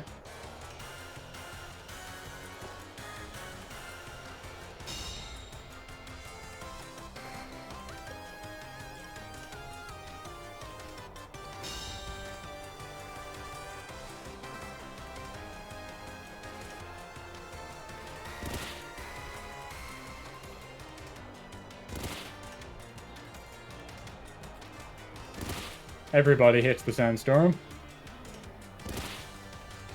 So they both protected, which means neither of them can protect again. Question is, who do I want to try and attack? I think I want to put up a Reflect here. And I want to go after this one. So I think they'll make me go after them regardless. Or not, okay. Perhaps the wrong choice.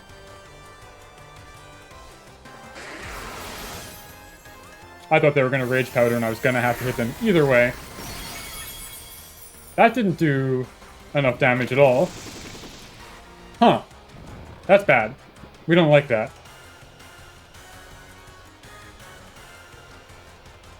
That's quite bad.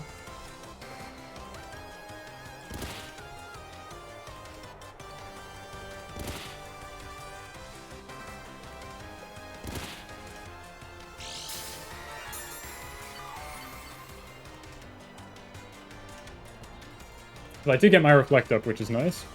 We have one little trick in the back pocket here.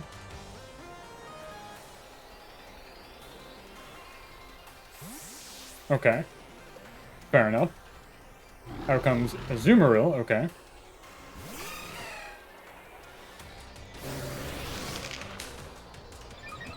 Now, this guy keeps doing that. But let's see what happens when I hit him with Foul Play. Not a lot, actually. That's worrying.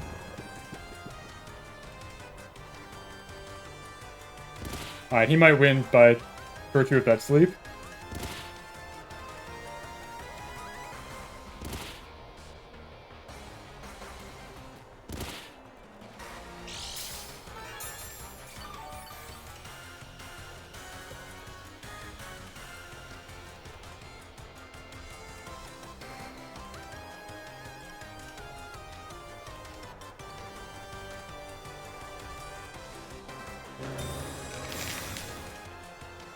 I have chosen poorly.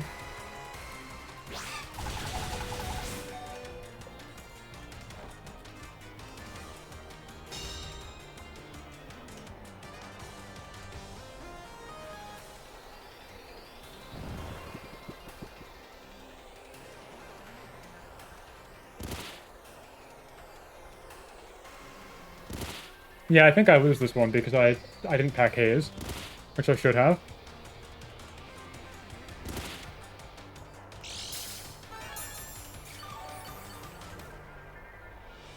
Yeah, Spore is a real pain.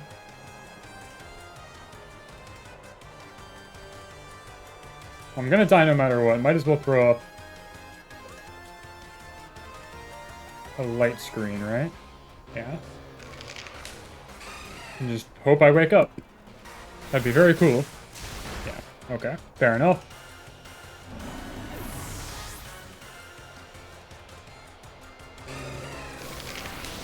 Really would be very cool if I woke up right now.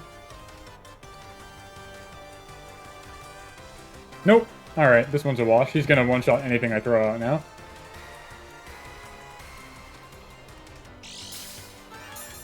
I should have brought Murkrow. And the Sandstorm stops.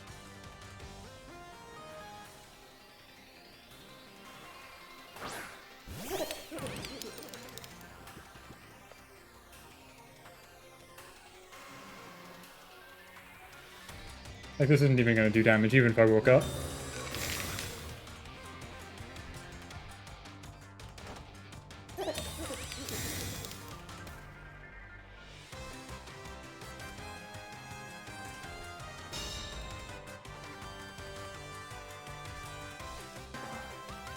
I did wake up, though. But it's not gonna do anything.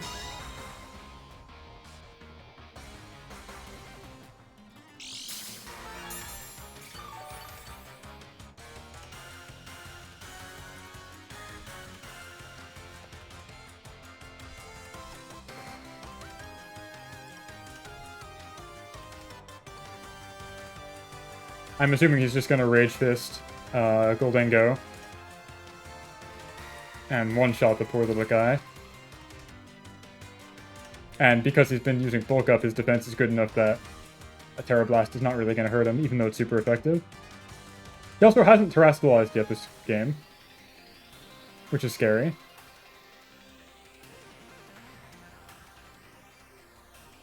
I'm pretty sure he has this, though. Yeah. He's gonna turn into fire now, so my super effective move is gonna be regular effective and do absolutely no damage.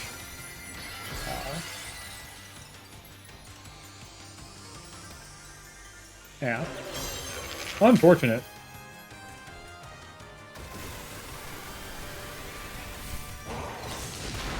Oh, interesting. That's not who I thought he was gonna try and hit.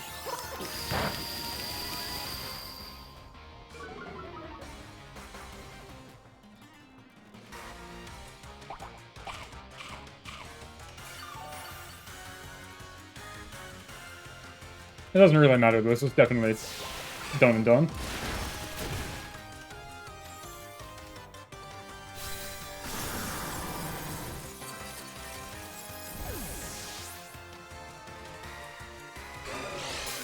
Because he can easily just one-shot my, or rather, the both of them can one-shot Faultman here.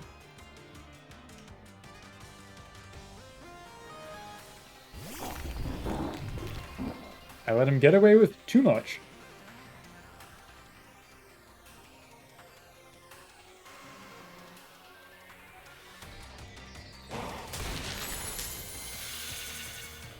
And now he's going to use Hydro Break.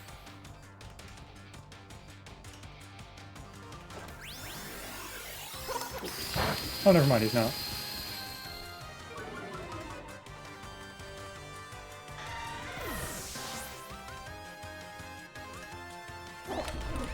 All Psyduck team, huh? I like that. I was considering trying to get the Golduck involved because they've got an ability that cancels out Weather, and Weather is very, very valuable this gen. So I was really thinking about it.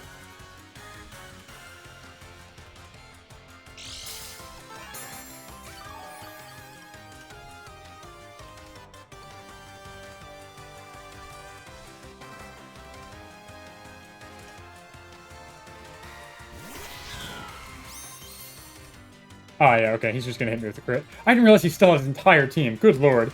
I really bungled this one. I really, really bungled this one. Yeah. Nothing I can do. This will kill the Salt Man.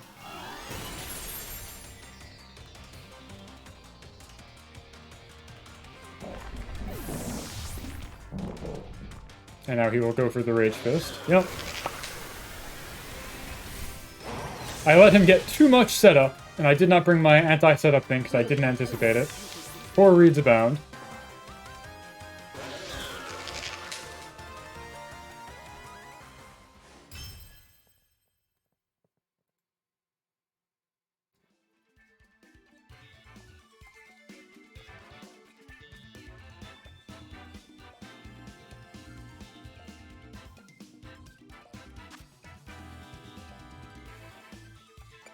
Unfortunate.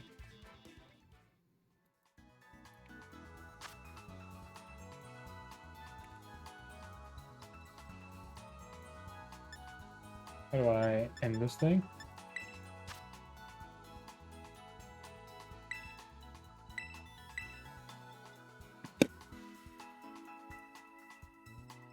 Alright, how long is this bracket gonna go for? I got one more loss than me, and then I'm probably just gonna tap out. Because you can't make top billing with a record like this.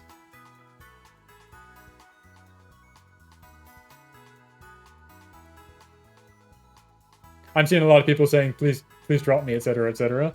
Okay, so folks wanted to know how this team is supposed to operate, right? You got to see one cool game where I got to do my gimmick. But in general, I've been, I think, either reading poorly or my team is just not up to grade. But I'll show you what I've got going on here. Okay, so we're going to do info. I've got 3 supportish type cast members and 3 damage-dealing cores, which is probably an inadvisable spread. I probably want one more damage dealer and one less support type to really give myself enough flexibility, because I think that's another thing I'm lacking here. So, starting up, we've got Murkrow, named after the Counting Crows song, Mr. Jones, because I couldn't fit Counting Crows as their name. You're only allowed 12 letters. They're spec'd entirely to HP and defense. Their moves are Tailwind, which is a 5-turn thing, I think. 5 turns, where it doubles your team's speed starting from the turn you cast it. And Murkrow's ability here is Prankster, so all of its status type moves get a +1 priority as though they were a quick attack. As such, they know 3 status moves and only 1 attack. We've got Tailwind, which doubles your team's speed for 5 turns. Haze, which is the ice type move there, which resets all stat changes for all players, regardless of protect status, etc. So if you've got an opponent that's trying to set up like that Nihilate did, you want to hit them with the Haze, ideally. This is really good for resetting the stat drops you get from Goldengo after they use their Make It Rain ability, or move rather. And if you're fighting something like a Dondozo, where they immediately gain +2 for all of their stats, you can just hit them with a quick priority reset, which is very, very nice. We've got Quash, which you saw me use a couple times. That's the one where you pat them on the head. That makes the target go at the end of their priority bracket, regardless of speed. I have that in here because I think it's useful in case things go really sideways. The enemy gets like a Trick Room up, or they're just faster than you in general, and you've got your back against a wall. Making them go last is very, very helpful. And then finally, this last move you'll see a lot is Foul Play. Can I do this one? A 95 base power dark move, where it uses your opponent's or your target's attack stat in calculating how much damage it's going to do. So in this way, I can put no investment into my own attack and still do same type attack bonus backed attacks with Murkrow, which is quite nice. We've got my other supporting member here is Grimmsnarl. They've got Fake Out as their first move because I think Fake Out is very, very good. You can get free chip, break focus ashes, buy yourself a turn and do something. We have both screens, what's known as dual screens, Reflect and Light Screen. They reduce the amount of physical and special damage your entire team takes by 1/3 each, which is quite nice. You put the one up that you want for the damage you're about to take. And then I've got Foul Play yet again, which is same type attack bonus. Once again, this guy also has Prankster, so the screens go up with +1 priority. I can always get them up before the attack hits, which is very, very nice. I've got Tyranitar, Godzilla. Oh, and Grimmsnarl here is named after the guitarist from Deep Purple, Richie Blackmore, because he's a scary-looking demon. We've got Tyranitar, named Godzilla after the Blue Oyster Cult song. They know Rock Slide, which is just a very good spread damage, same type attack bonus move. They know Assurance, which is a kind of a weaker dark move, where if the target has already taken damage, it doubles in power. So in cases where I've got my faster attacker, or like a fake out, or we're in Trick Room and I can make my Garganical hit first, I can do a lot of damage that way. I've got Ice Punch specifically to deal with dragons and specifically Garchomp. Very, very useful for dealing with them. There are a lot of threats that are double weak to ice that you want to have Ice Punch for. And the last one is Terra Blast. It's a move that becomes flying type when I Terrestrialize because my Terra type is flying to avoid fighting weakness and ground weakness. And that's very handy versus things like Neoscarada, which have a grass affinity. I can do a bunch of damage that way. Next up, the last supporter member of my team is Farigarath. They are pretty much existing exclusively to stop Trick Room teams from trying to set up, because I do not want to have to deal with that. The more I think about my team, the less I'm actually worried about Trick Room teams, especially now that I have Garganical as my last core, because they're very slow. But they know Imprison, which prevents the opponent from using any moves shared with this Pokemon. They know Trick Room. They know Dazzling Gleam, which is their attacking move, and Protect. So if they get an Imprison off, the opponent cannot, under any circumstances, select Trick Room to use. If they were going to use it this turn, it gets cancelled. And they cannot use Protect anymore either, which is pretty cool. We like that about this. But their damage is kind of lackluster. They're not terribly useful otherwise. I might have to bench this guy for some more damage or something like that. Some kind of something else. They don't do a ton on their own. Every team has a Goldengo. Their ability prevents them from being afflicted by any status moves. Very good. They have a very powerful spread, same type attack bonus steel move in Make It Rain. We've got Dazzling Gleam, Shadow Ball, and Protect. I gave them Life Orb because I wanted to be able to use Protect and didn't like being locked into a choice item. They're just generally good damage dealer, but I find they're very frail. I never really finished the job with this guy either, so I don't know. And then lastly, my favorite member of the team, big MVP, Garganical here. The whole goal of this one is to use your massive defense stat to just become unkillable, especially in Sandstorm. Going back to Tyranitar, they have an Assault Vest item, which gives them 50% more defense at the expense of never being able to use, or special defense, at the expense of never being able to use a status move. And Sandstorm gives them another 50% special defense bonus as long as they're rock type. So they're very, very tanky. Very good. And then this guy is very physically defensive. They keep using Iron Defense to double their defense every turn. They have Rock Cure, or Salt Cure, which does chip damage at the end of every turn, so you can accumulate chip without having to waste a turn to attack. It does double against water and steel types, which is very nice. They have Body Press, is the fighting move there, which uses your defense stat as your damage calculator, which is very good when you boost your defense like that. And then finally, we have Recover, which just heals you for 50%. Thanks to their ability, they are also impervious to status moves. They would not have fallen asleep to Spore, unlike Tyranitar, but I didn't use them in the right order, so I let myself set up for failure. And that's pretty much the team. They're just meant to be very, very defensively oriented. I've got a lot of controlled moves, but it hasn't really panned out in this tournament setting, so I don't know. It's rough. It's rough. I don't know when round 2 is going to start either. Or round 3, sorry. I'm going to get one more round of practicing because I'm already here, and then I'm going to tap, probably. Oh, actually, this round is almost over. They seem to be speeding up, that's good.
You're exactly correct. I don't have anything that does damage quickly, which is the big problem.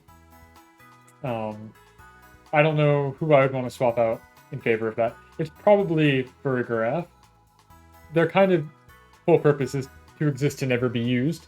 It's like one sword keeps the other in the sheath, you know? I don't really want to fight a Trick Room team, though when I had that idea in my head, Garganical was Houndstone instead, so I was very, very interested in going fast. Now I'm actually less afraid of Trick Room, I think.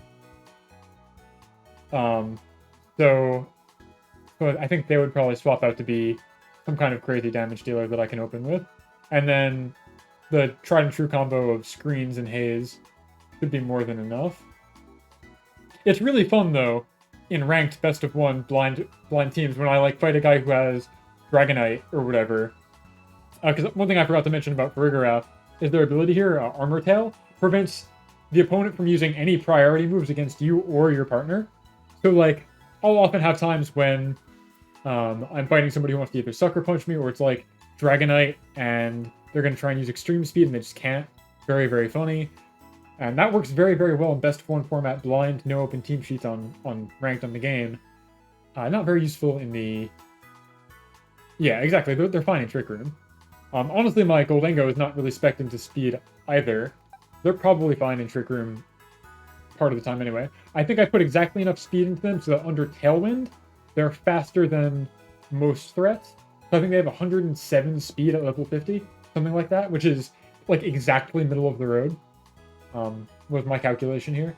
I wanted to make them viable in Tailwind, but not like put a ton of investment into speed. I think that's where they sit. I think you're right. I think I gotta drop for Farigiraf, as much as I think they're really cute. I don't know what I put there. You think the Salt moveset has a lot of issues. Okay, I'm listening.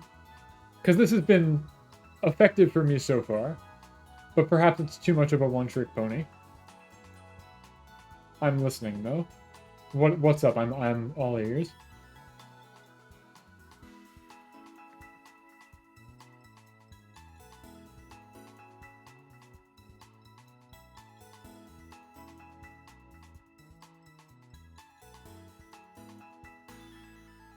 Because, like, the whole goal is to just be able to do chip damage while you're constantly healing or accumulating more defense, and then do massive damage with body press, right? Recover is useful.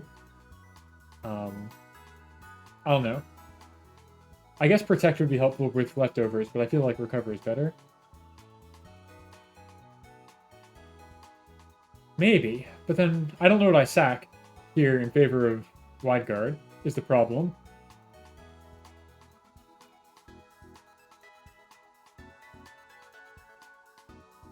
When did I even get hit by that? Was a Wide Guard problem. I don't even remember. I'll have to watch my own VOD here. Because, like, I agree, Wide Guard would be really cool.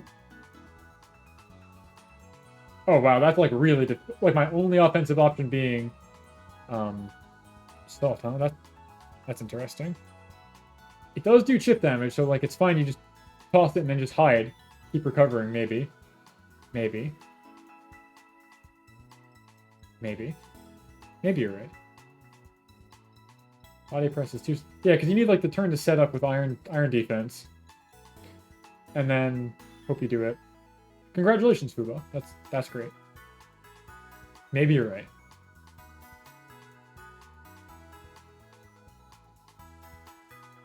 Again, body press is... No. I mean, I'm just sitting here waiting for round 3. There's no topic, really. Body press is very funny when it gets, like, a super effective hit on, like, another rock type or something like that. But you're right. It does take a lot of setup. Maybe you're right. I can give it a try tonight on Ranked. Perhaps. I don't know. Much to think about. Only 2 matches left in this round 2 here.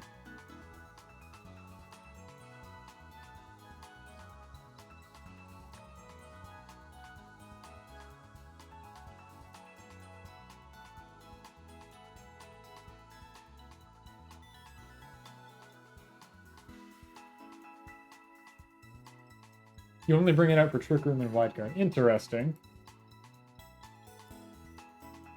Yeah, here I'm like very dependent on Garganical because they're just very, very strong. Like we saw a couple matches here where they endured a lot more than you'd think. But that's not really, I guess, a reliable strategy. Haze is a big problem. Things like Flower Trick, they cut through because they do a crit. They don't care about status changes or stat boosts. Could be a problem. Maybe. Yeah, exactly. It gets around it. Yeah. Maybe. Maybe.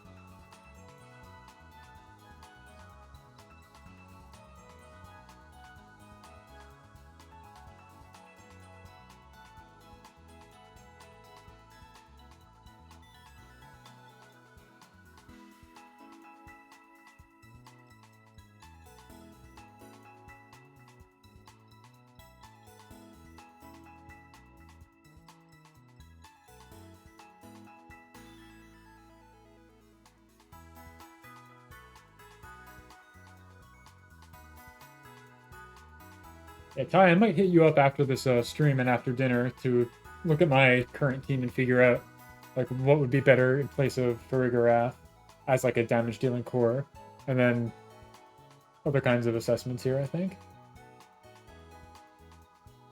I don't know. Because I really never set up Trick Room for myself on purpose currently. I pretty much just have Farigarath to stop the opponent, who I assume would have something much scarier in the case of Trick Room. They're not really useful. I don't know. I don't know. Much to think about.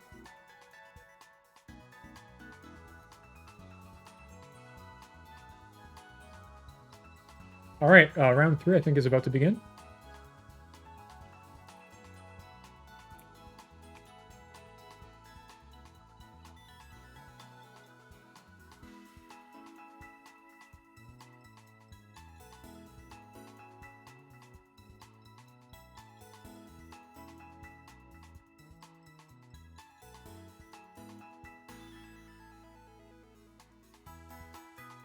All right, my next match is ready. I'm going to hop to the loading screen once again to set up a password for my new partner. I'll be right back.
So this guy has a Trick Room team.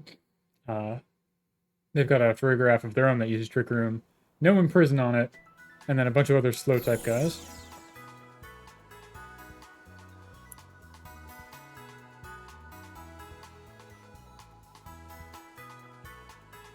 So I'm wondering if this is a case where I get to make choreograph look useful and good, or if I'm about to make a fool of myself.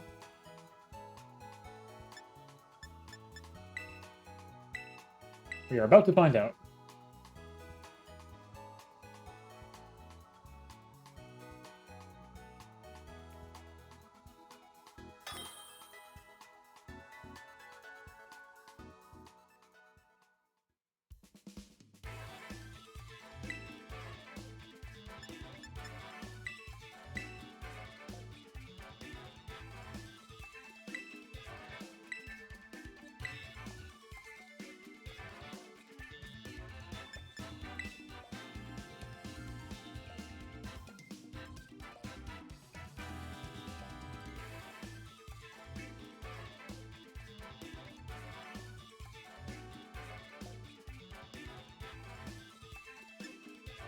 Yeah, so they've got a Trick Room user.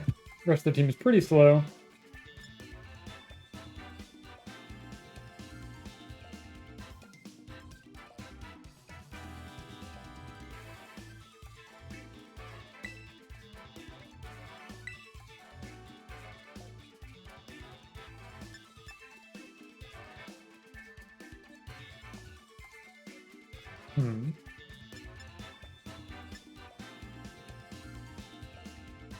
It would be nice, right?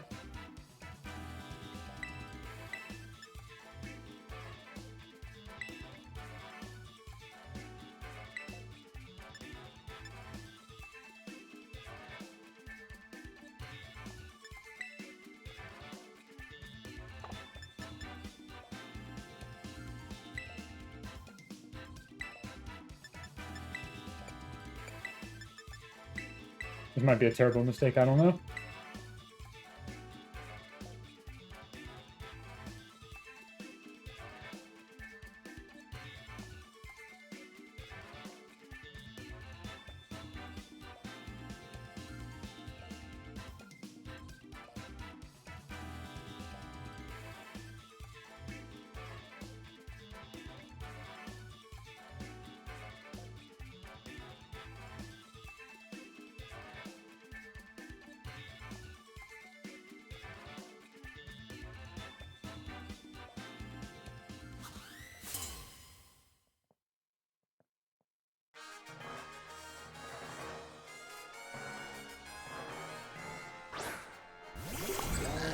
As I expected.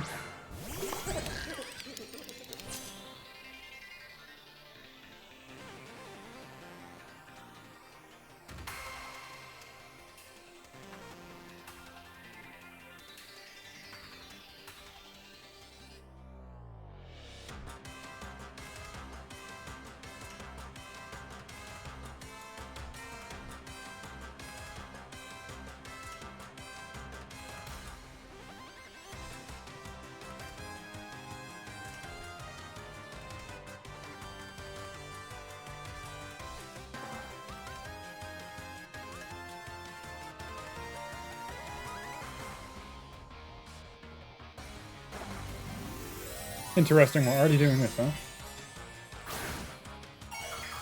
He's going to become Pure Fire, which is not great for me.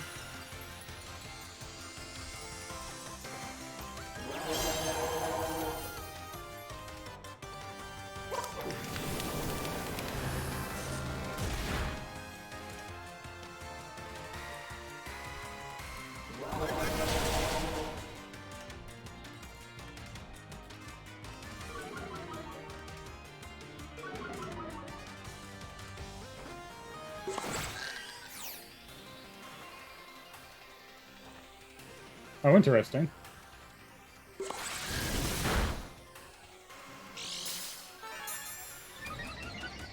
Interesting.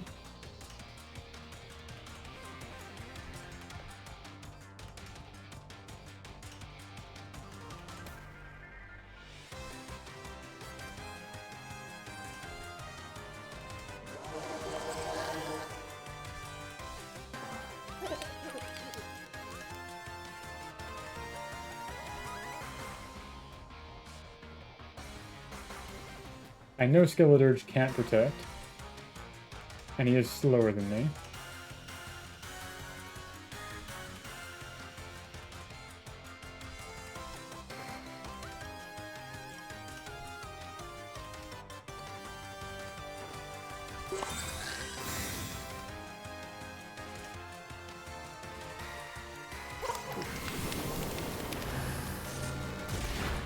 Nice! Good, fortunate, lucky. I'm very lucky.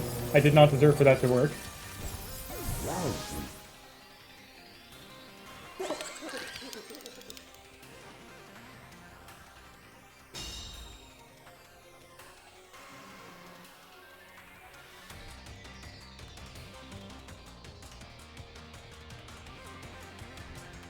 I absolutely did not deserve for that hit to kill. But I guess we take those.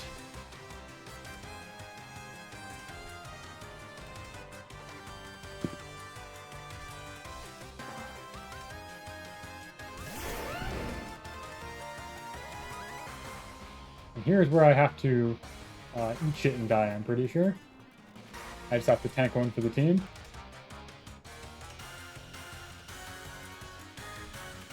But he's gonna Earthquake and it's gonna hurt.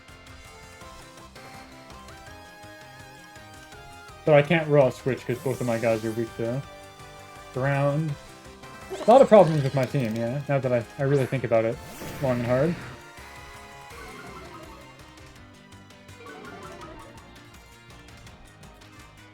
Oh, Earthquake.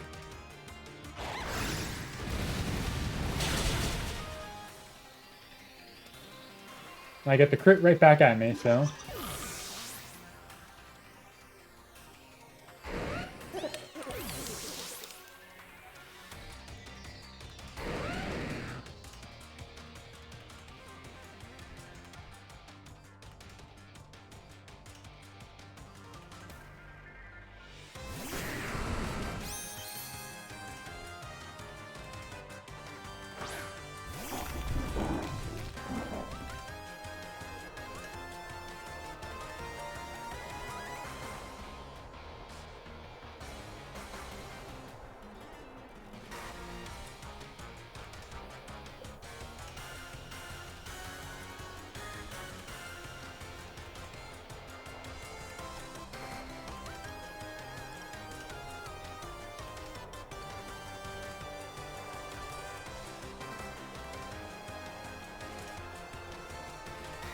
Yeah, not really. I'm pretty sure he's about to clean the floor with me again.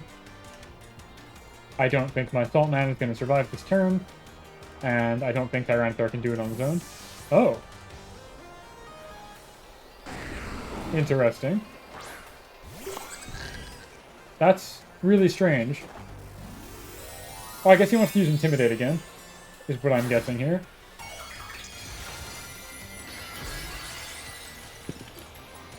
Garchomp is probably going to protect through all of this at the end of the day, is my best guess.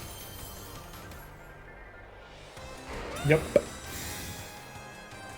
That's cool, though. I get a free turn of Iron Defense.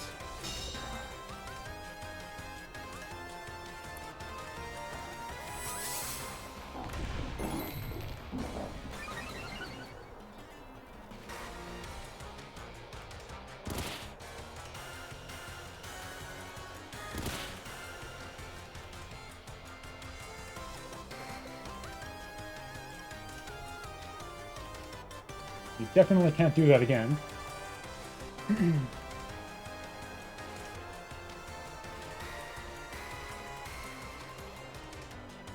Burgraf has lost his Throat Spray buff, which is nice. He might try and Trick Room, but I'm not afraid of that anymore. I'm going to try and go for the punch here. Retires, sends out Gyarados, or whatever. This is going to be the song and dance for the rest of the match, I assume, until I take one of these clowns down.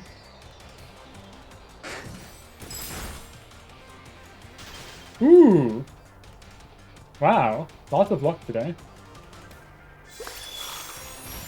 Did not hurt, because we're in Sandstorm.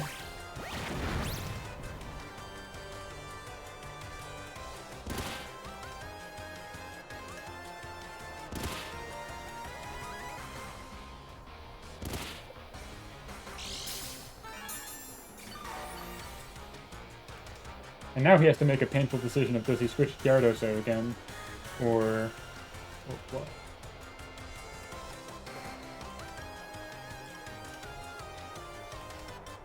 Gonna go for getting free damage where I can get it. That's really unfortunate for him, though. Like, I don't deserve these hits.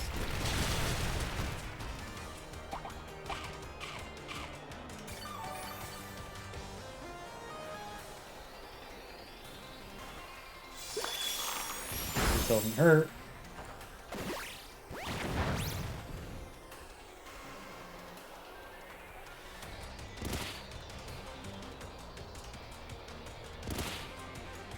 It's about to start hurting, though, because Sandstorm, I think, is on its last couple turns.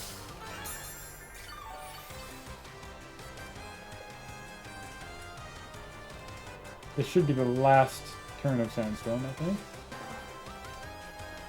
So I think we do that again. We do that again. That's so unlucky. I feel so bad for them.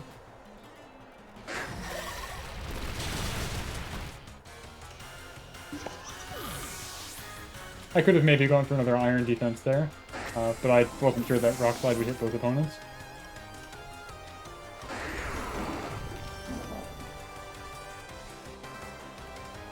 No, I mean, Freeze is the most bullshit of all. It's even worse than Sleep.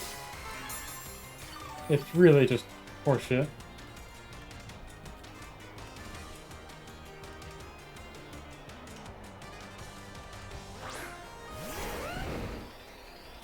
Alright,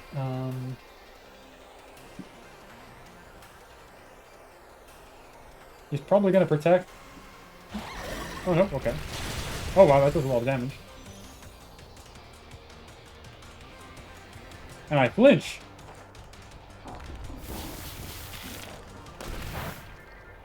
Interesting.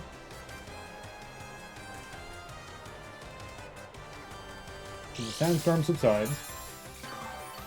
He might very well still get me, actually.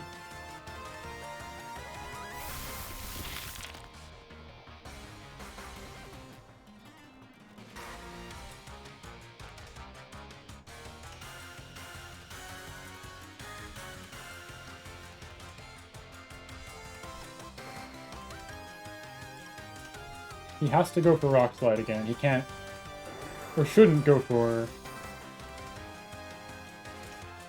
Or he could protect. Which means I can get my hit in here. Free damage, unless I flinch.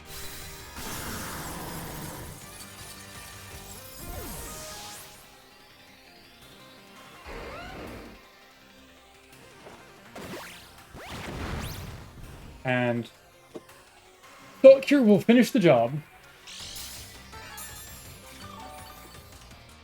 Hi, this is why I run this build on Garganical, because they can do shit like this.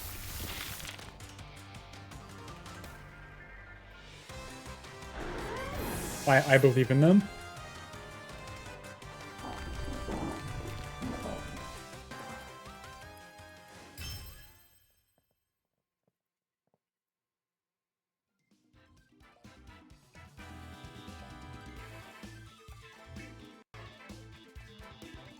Alright, well I'm up 1 in this series now. It was very close, though.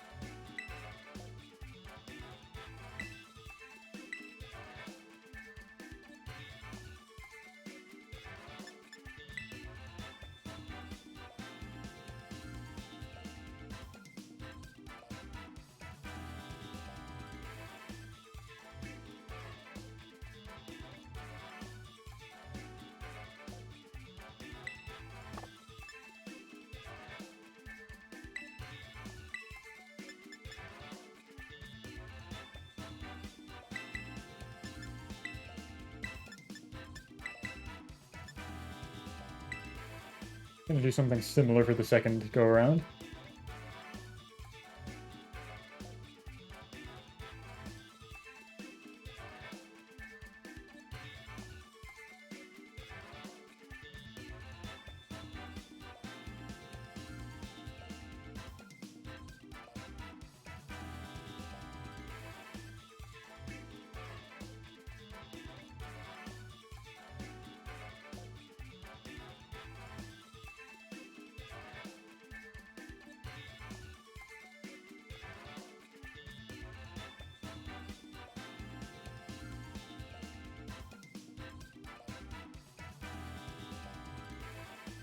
I did, yes. I won the first game. Garganical was able to clinch it out by being so strong that Rock Slide and Earthquake couldn't bring him down, and Salt Cure chipped out Garchomp. I did get one win, so I'm at, what is it currently, two wins in 6 games or something like that.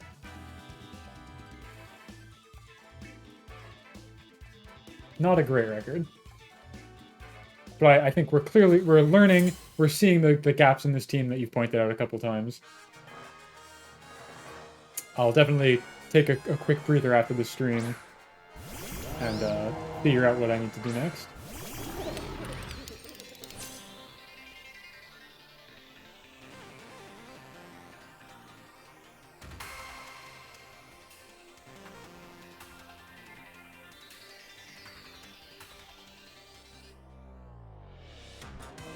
Now, do I go for the fake out here and tank a full damage fire attack somehow? Or do I just throw up Light Screen and know that I'm going to be put to sleep next turn? I think I put up Light Screen. I think that's the play.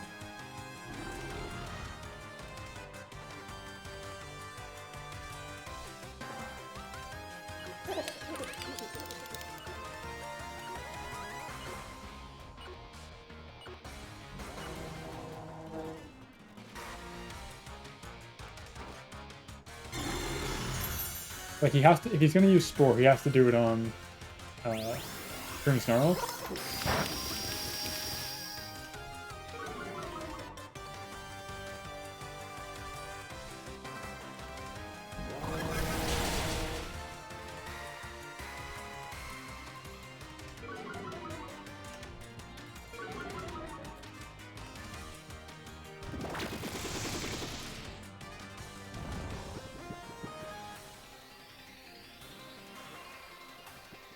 What's his Amoonguss got? Okay, check this, check this.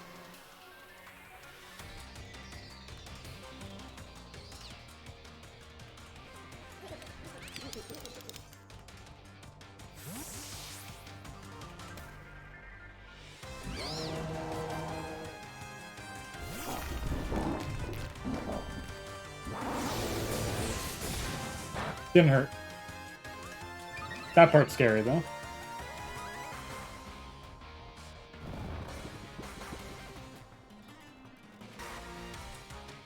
Purifying Salt prevents me from going to sleep.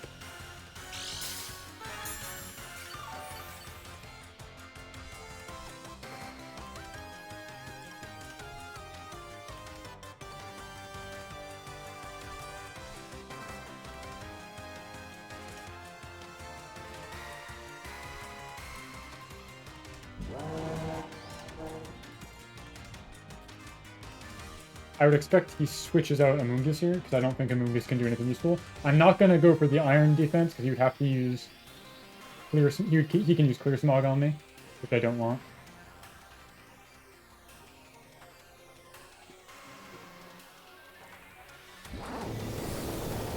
This is going to do nothing. Actually, okay, that's a crit. Did more than I thought it would.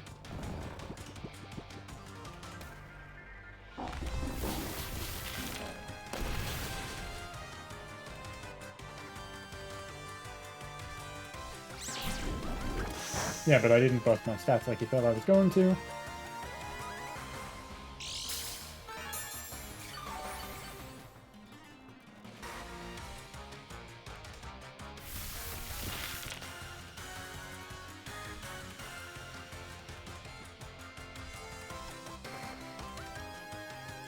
Go for the recover. Let the Salt Cure do its thing.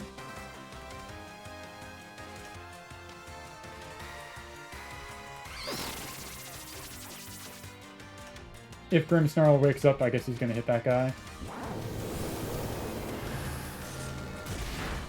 Does no damage.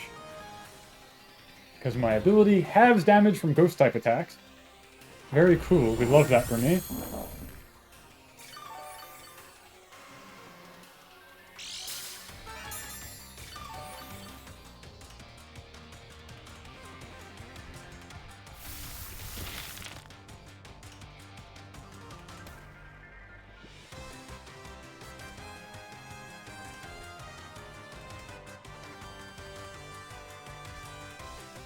is he going to do a switch, though, is what I'm dying to know. There's no reason not to switch Amoonguss out. It has Regenerator. I know it's still got a berry in its pocket. It can just heal itself quite a lot if it just switches out right now.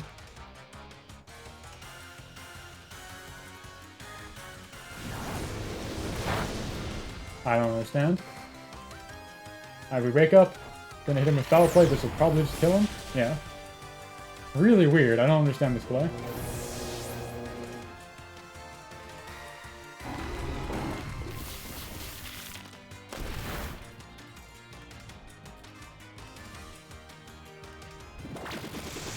Put the guy back to sleep. That's fine with me. I guess Light Screen is almost like expired. Maybe.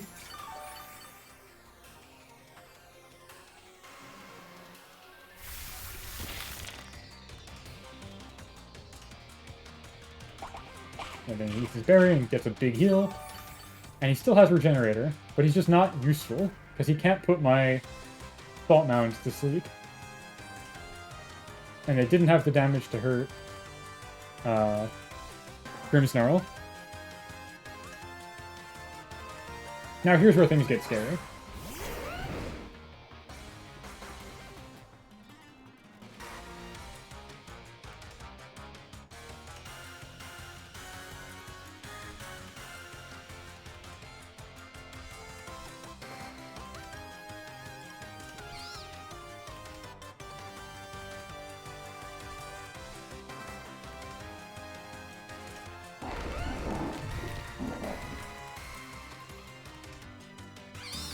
He's gonna Earthquake.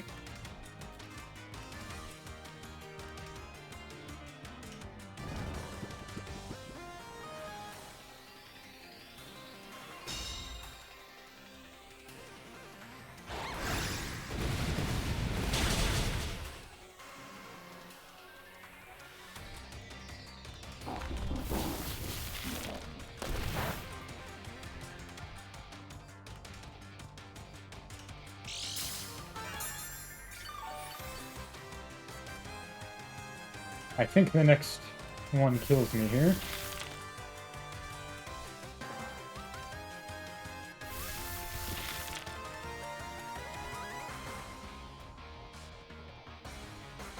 Unless I magically wake up in time.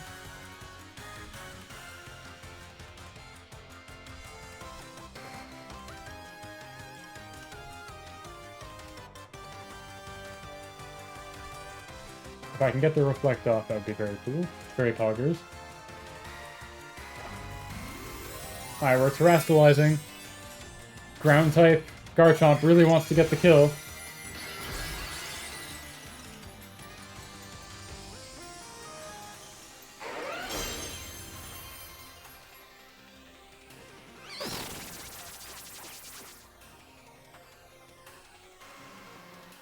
Ooh! I get the Reflect off. I don't think it's going to matter. But I do get the Reflect off, which is useful for the future.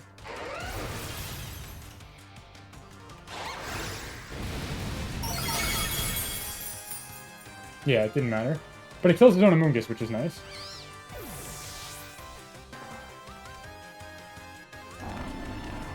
Evens it up to 2-2.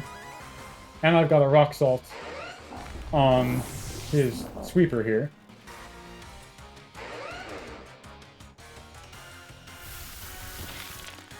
And he can't switch out to make that go away anymore. But my Goldango is not long for this world, I don't think.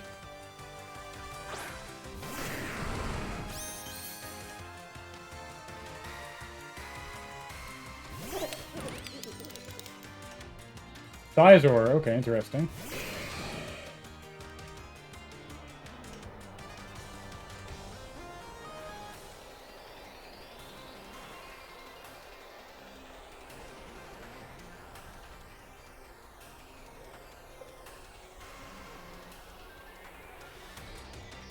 I'm guessing he's going to protect, because he knows what's about to hit him.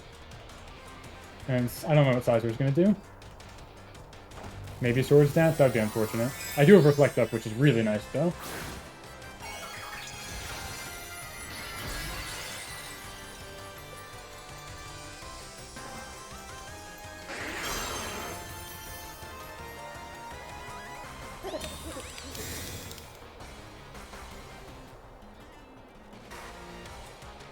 Oh, interesting.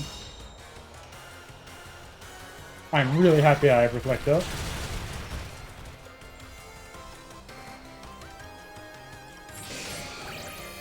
Now that's unfortunate, but maybe we can deal with it. Because now it's 2-on-1.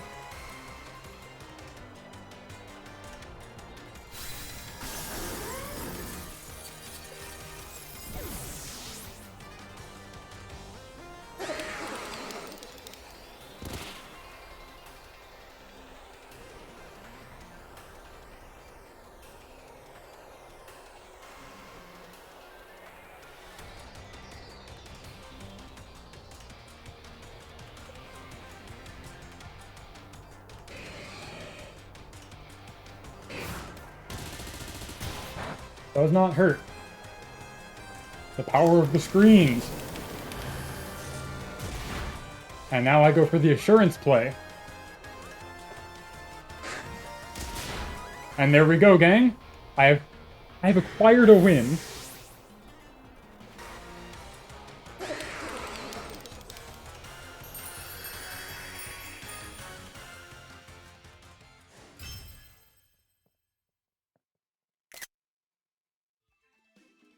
I took the screenshot too late. All right. Cool. I'm on the board. Which I guess means I won't tap yet.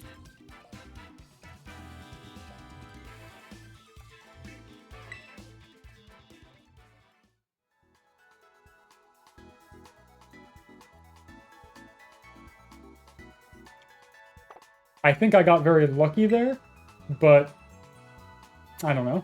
I don't want to think too much like that. Whew. All right. That's nice, at least. At least going home with one win is at least nice.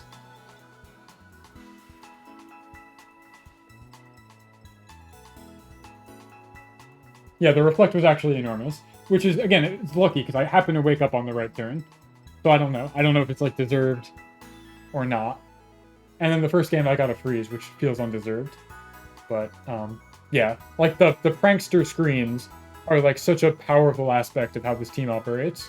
You can accumulate so many incremental bulk bonuses through Sandstorm, through items, through screens. That's like at the core what I'm trying to get at here. Is have a team where you just pile on these bonuses, and I'm trying to do it in ways that don't directly involve raising your stat stages, because I'm still convinced. Like you watched me go that entire game without using Iron Defense on Garganical, even though I had opportunities to do so, because I knew Amoonguss had this move called Clear Smog, which is a really, really weak poison move. And it resets your stat changes of the target. So like I knew if I just went to go to boost my stats, it would be a waste. I'd lose it the next turn. I should just be using that to do damage, etc., etc. And yeah, Booba, I know. I'm streaming. I'm recording this, so I don't need to do another video. So yeah, I don't know. Lots to think about. I definitely think. I don't know. I have to watch my VOD before I know what I think. How long till the next bracket? 13 matches left in this one. I will keep going until I get my third round lost, though. Because there's no reason to tap out if I can keep going, I guess.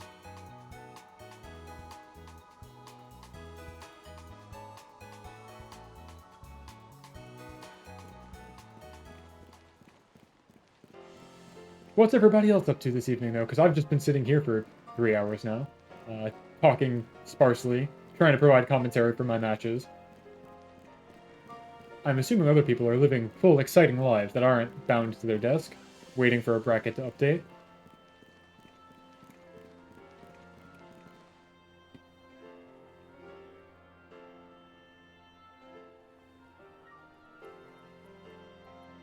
That's exciting, Bon. When will the thing you're working on be available for people to see? Because I know what it is. Because we live together and there are no secrets here.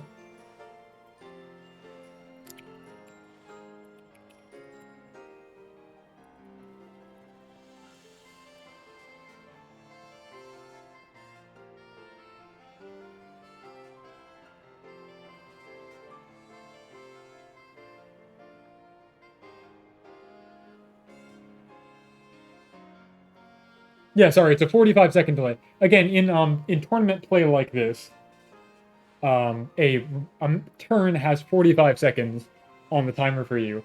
So I put in a 45-second stream delay to mitigate the chance of um, somebody, I don't know, stream sniping or whatever, um, seeing what I'm doing that turn. I figure I don't need more than 45 seconds because operating on what I did last turn in a turn-based game is not terribly useful because you can just see. I don't know. Ty, I haven't programmed anything in like 3 weeks, and I think I'm like shriveling up. I've got a head full of steam for what I want to do. All you guys, my dearest and closest friends who are watching me at my sweatiest right now, I'm going to let you in on a little secret. I'm going to try and get Fitbit integration for my heart rate monitor application in 2023. That's like the white whale I've been chasing this entire time. Because Fitbit does not have an API for getting heart rate data off their devices. But what I can do is I can make a companion app that you load onto your Fitbit, and then that can pipe it to the application for VTubing. I'm going to try this and see if that is in agreement with all of their various terms of service. And I'm going to see if I can learn how to make a Fitbit app and put it on the Fitbit store. That's my white whale. That's my next big programming project that I have in mind. Live end of January. End of month January. Exciting. It looks cool. I'm excited for you to be able to show it to other people, Don. It looks very nice.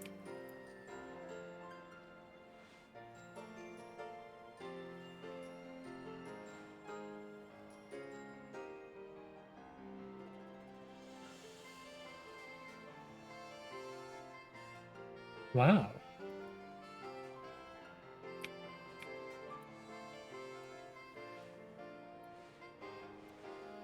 Also, chat, remind me after this stream. I gotta take photos of what my dear old dad gave me for Christmas.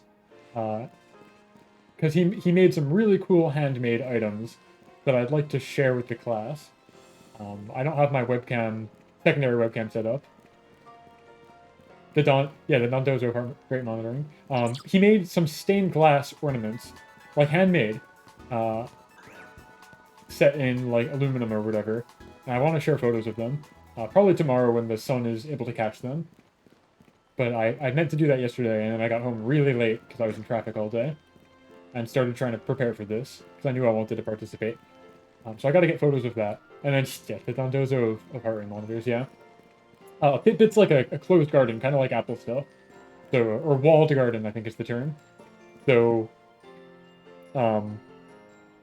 it's difficult, but a lot of people have a Fitbit, and I'd really like to be able to support that.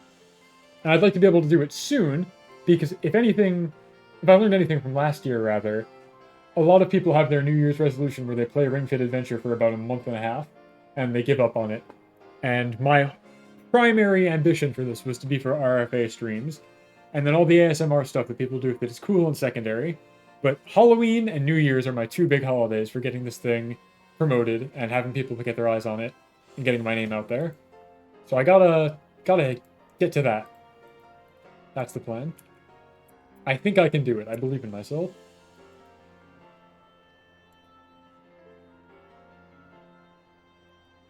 Eight matches left in the series. All of them are 1-1 currently. So that's cool.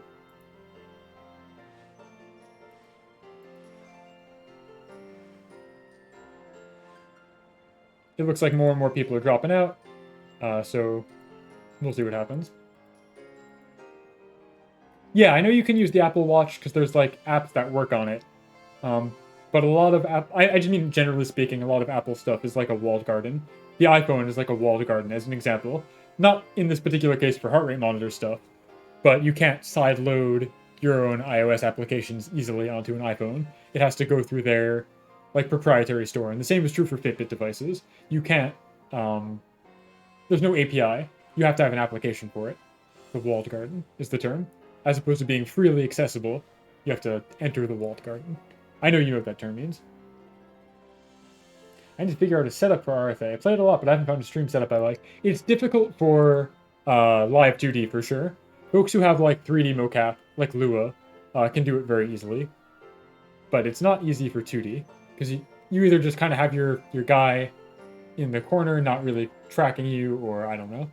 Or you get some kind of cool head-mounted webcam, so it's always looking at your face no matter what you do. Or you only ever do squats and never have to put your face down for like push-ups or whatever.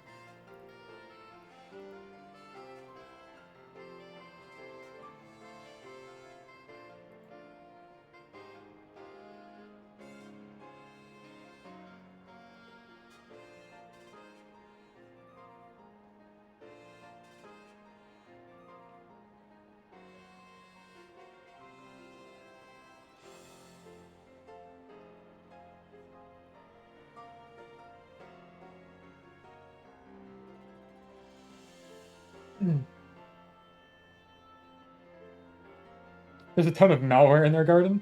Do you mean for Fitbit or for Apple? Because I'm not making anything for Apple this time around, but I am going to try and make a thing you can sideload into Fitbit. Which, if there's already like a reputation for there being malware there, I don't know if I want to actually do that anymore, because I don't want people to think I'm making malware, nor do I want to teach people a practice they can use to install malware on their phone or their watch if they didn't already know how to do it. So I have to consider my options. Being 2D is suffering. Yeah, it's challenging. I'm just like, for me though, I'm just a talking head. Like, you want to talk about suffering? There is no skeleton beneath the waist. I am only drawn and rigged from the neck up. They did not dig up the rest of my body parts when they exhumed me. There's art of me from the whole body, which Bond has lovingly done, but I've never gotten a puppet done for the whole body. I want to try and get hand capture with like a leap motion. Yeah, Fitbit has malware. Yeah. And that's true, Ty. You're a Ring Fit Adventure streamer, of course. You do make it work. You've got your Ty does pulsating like RGB that matches your heart rate, which I think is very cool. How do you keep the camera tracking on your face when you're doing, I don't know, push-ups or twists or yoga?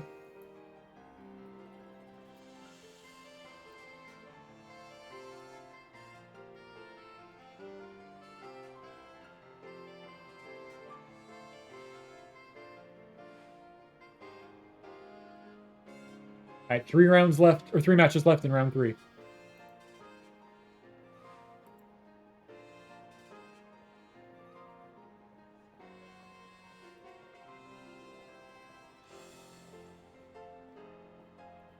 Yeah, Bon, you're the artist. Artist rendition. I do want to get hand rigged at some point, though. I think that'd be very cool. But I'm out of USB slots also. I don't even know where I'd plug in my Leap Motion if I bought one.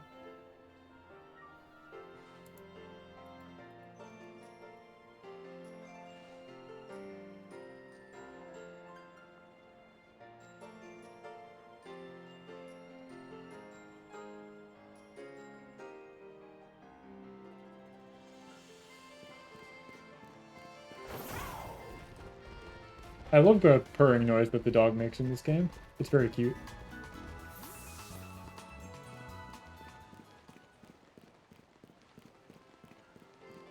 Oh, you're at a standing desk. Okay. So do you just... I obviously don't remember every set you've done in those. Do you just not do push-up or yoga type things that involve you facing away from the camera? Because that's like the big concern, right? Is how do you keep your face tracking while you're, in theory, whipping around a whole bunch?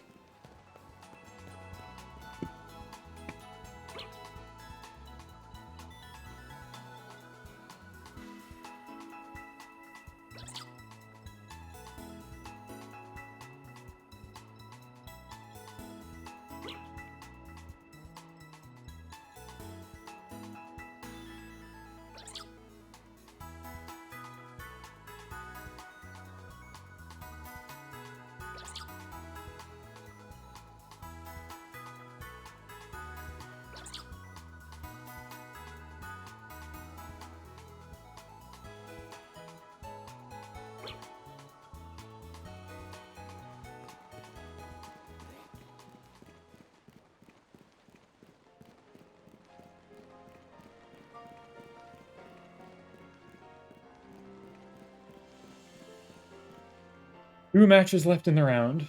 One's 1-1, one's 1-0.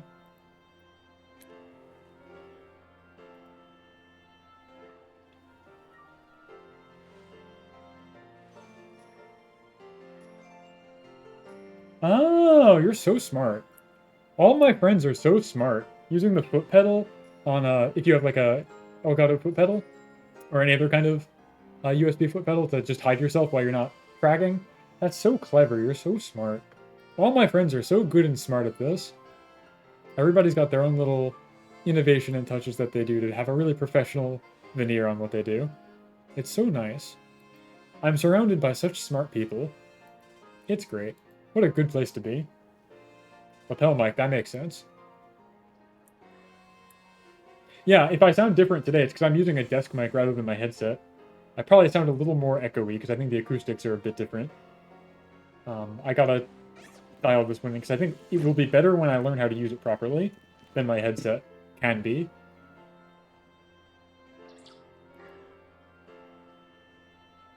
Big brain.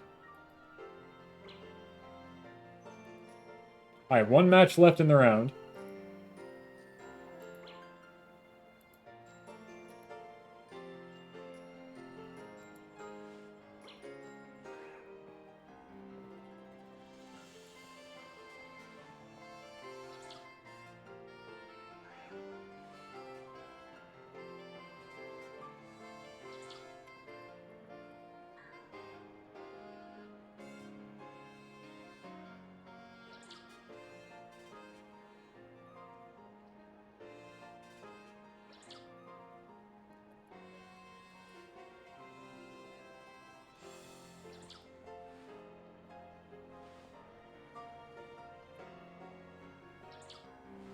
Alright, we're out of matches in round 3. Time for round 4 to start, I guess.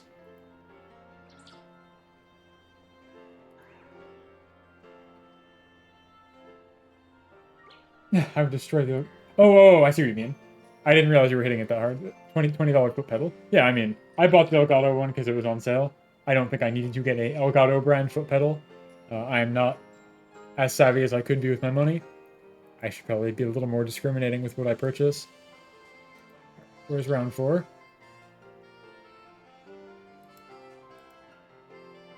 Once again, I'm going to hop back to the loading screen as I pop in the password for my next opponent.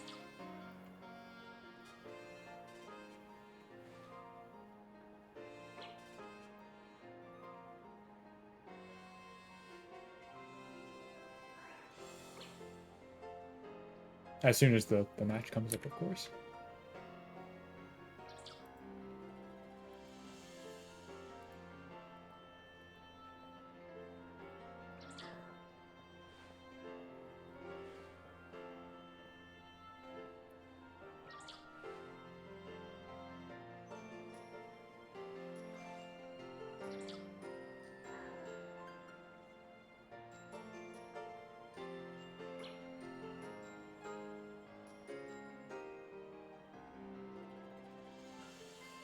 I don't know how it differs from any other USB foot pedal. It's just the only one I knew of. And it was presented in front of me, and I was like, oh, I'll buy that for $1.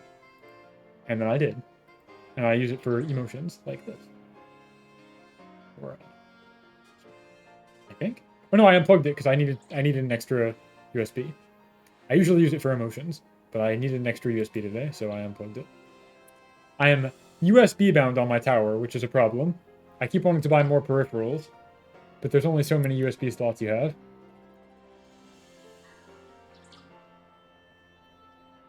Alright, where's my round 4 matchup? Hour 4 starting soon, come on. I need to get punched in the face! I'm getting hungry, I want to go eat dinner. I need somebody to wipe the grin off my face off of this high of winning a single round.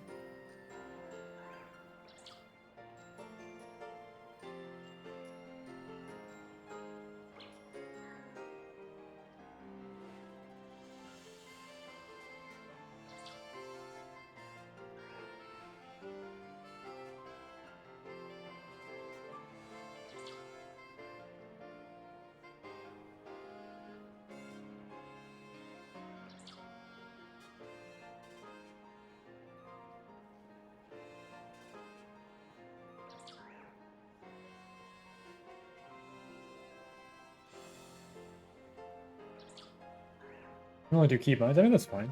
It's like a stream deck. It's the same thing. Where's my round 4? Come on.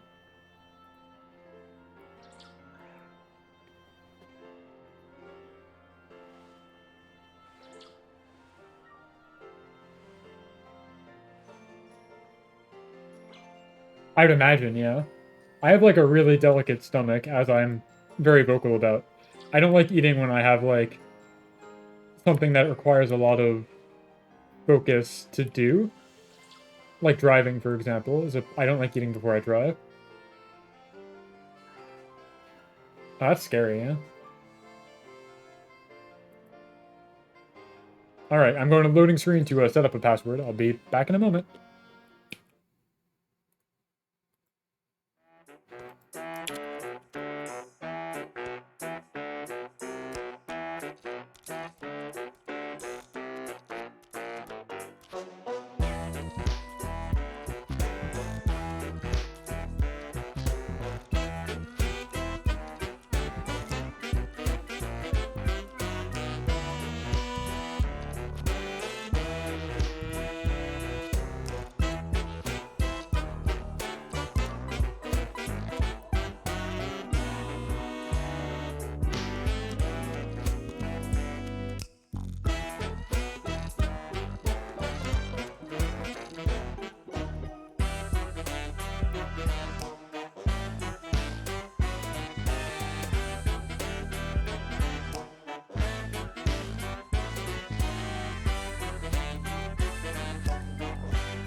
This is going to be a tough one.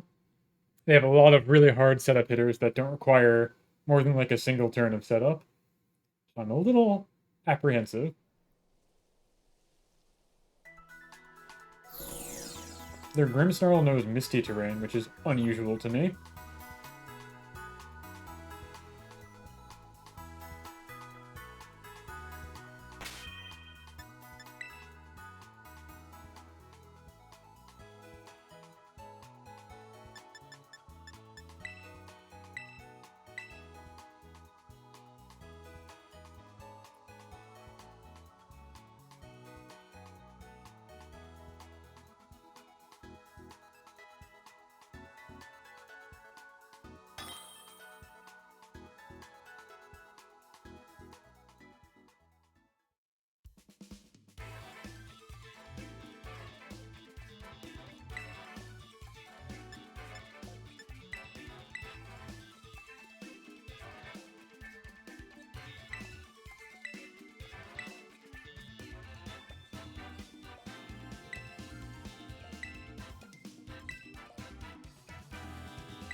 I may have gone about this backwards, I'm not sure.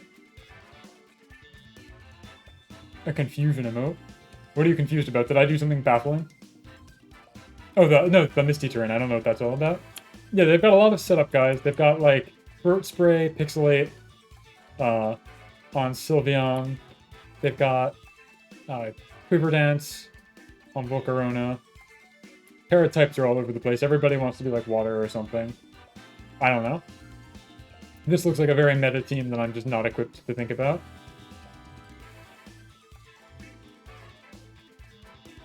So I'm not sure what to do.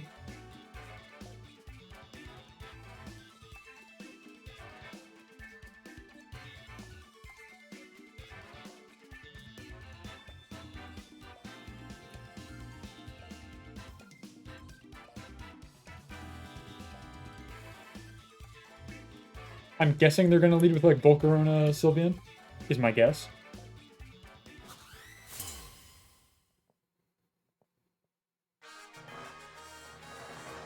Yeah, Misty Terrain, I'm guessing, is to just make Sylveon even stronger. Okay. Not what I expected.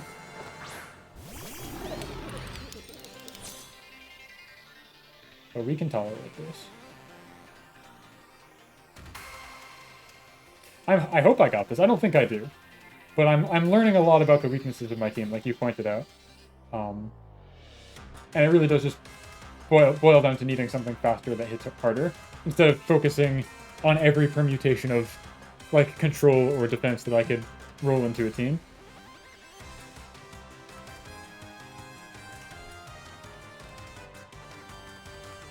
Are they going to run double protect? What's going to happen here?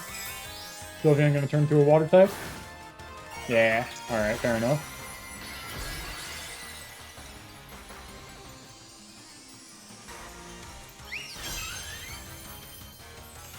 The other one going to protect? Yeah, alright, cool. I've had better turns for sure.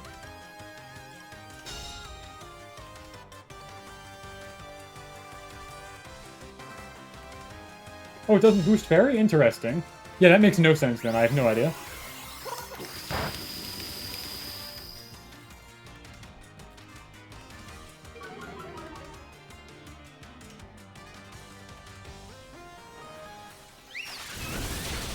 That shit hurted.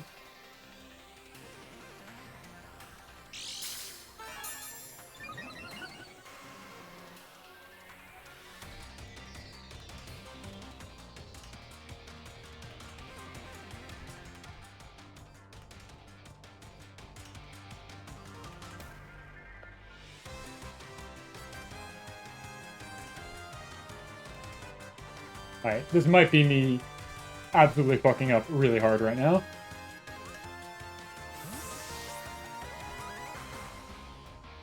I don't know if I can tank this hit. I don't know if I can do it.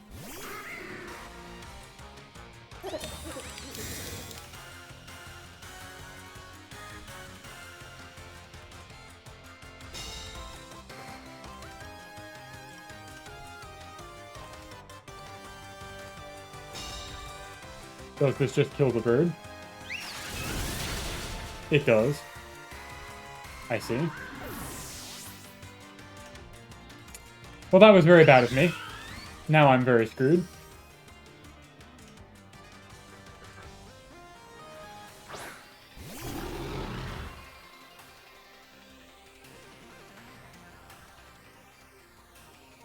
Could not have done that.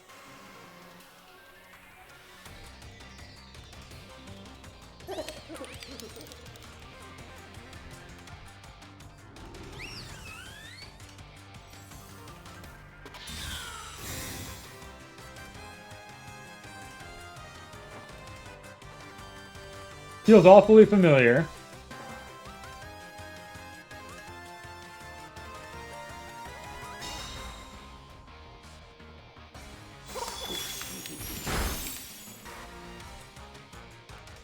Yeah, I just got nothing here. There's too much damage.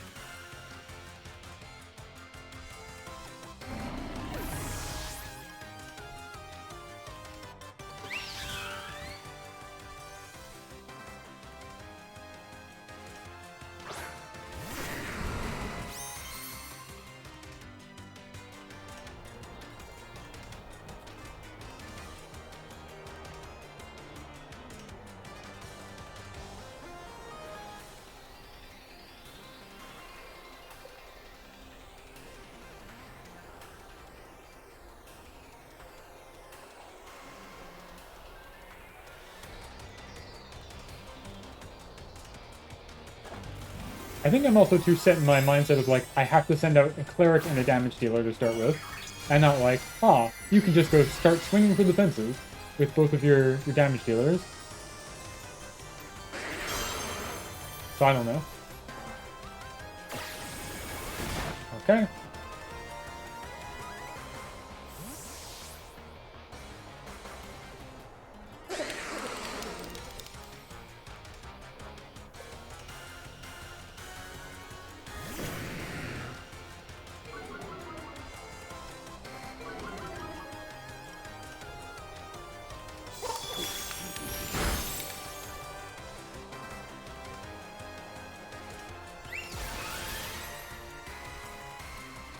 He's getting blasted. Yeah, so this one's going to be a wash. I think I don't have this series. I don't think I have the guys that can deal with this.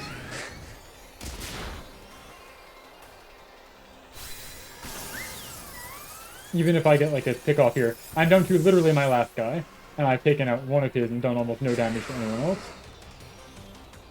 So it doesn't look amazing.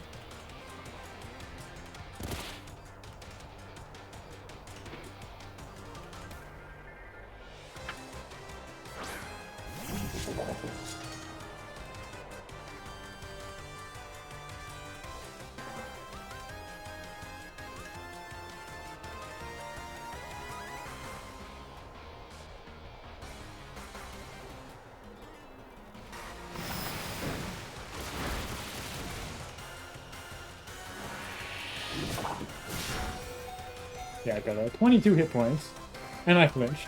So that's the end of the game. I brought the wrong guys to start with, I think, and I've made a very foolish switch that I couldn't actually handle.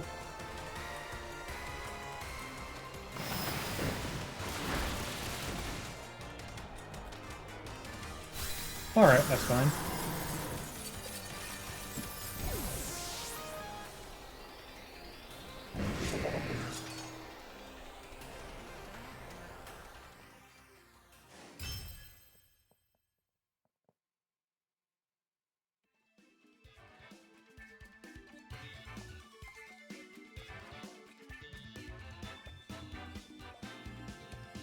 And I run back the series.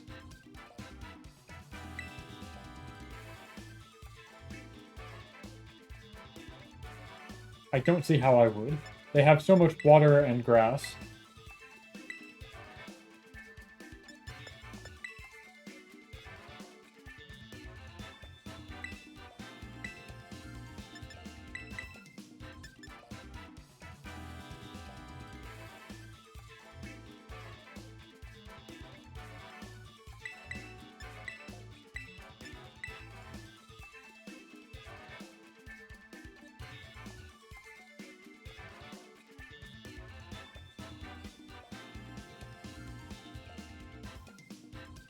Going to try and be a little more offensively minded out of the gate this time around. I was expecting them to try and set up with Volcarona, but they did not. They just came out swinging.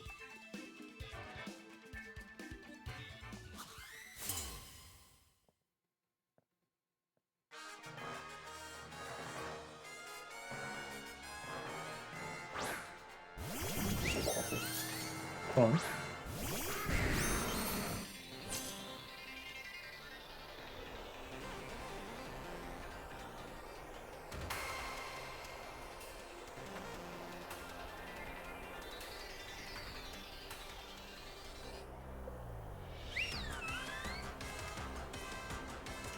I think we immediately go for the blow on the head here.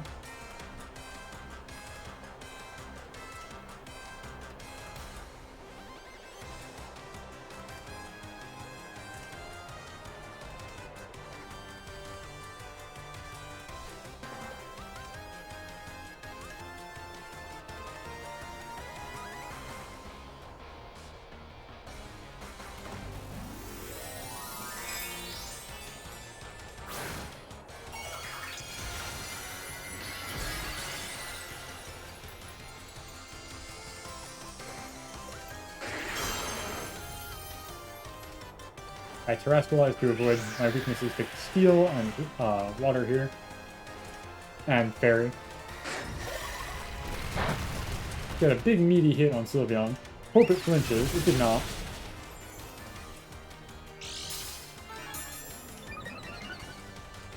Really hoping that Kingambit aims for a Tyranitar here.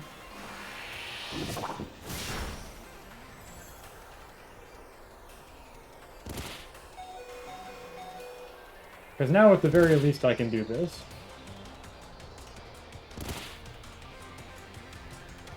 I can haze off that boost from the item. And I think I just keep doing this and hope for a flinch.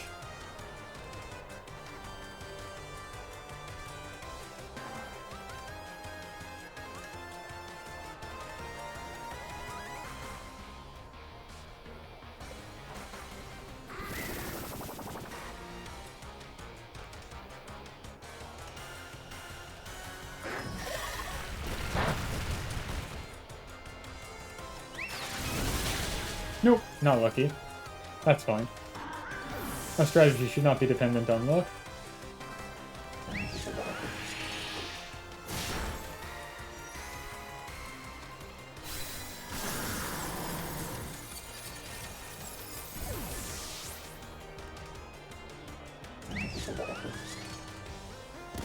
It is, Aki, correct.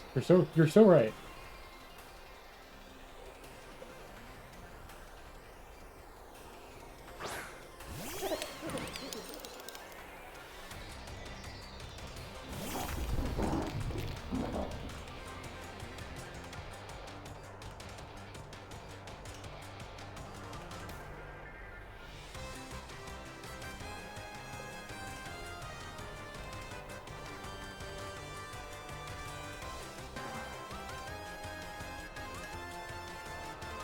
Will one of them terrestrialize?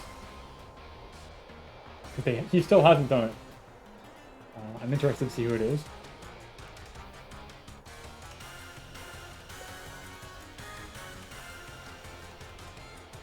Interesting, okay. What new fresh nightmare are we facing? Very cool.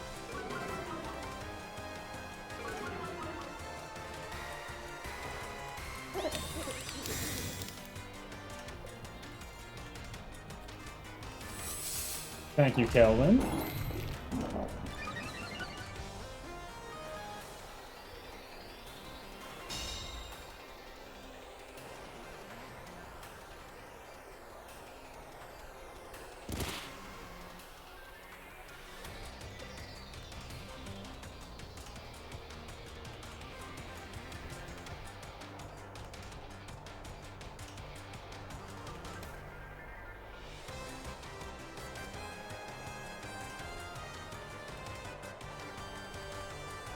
Unfortunately for Gyarados, his Intimidate is useless against my remaining two guys.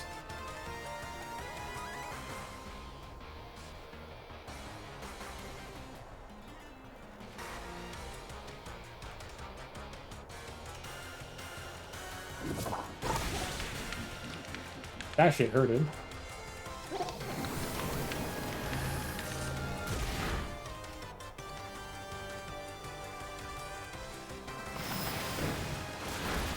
Alright. Eyes on our boy here.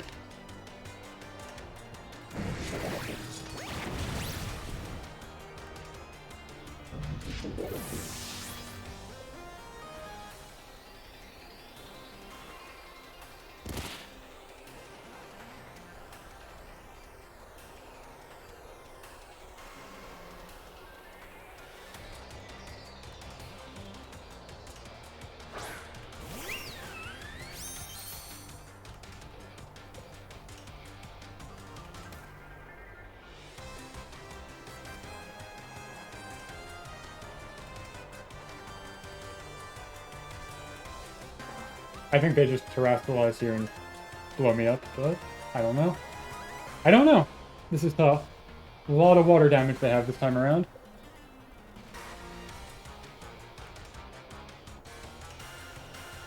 Oh, wow. I'm blessed. I'm blessed this fine day, I think. It's gonna hit, but it's not gonna kill. Because I've got my one stack of iron defense. I get to Salt Cure him, which will kill him next turn.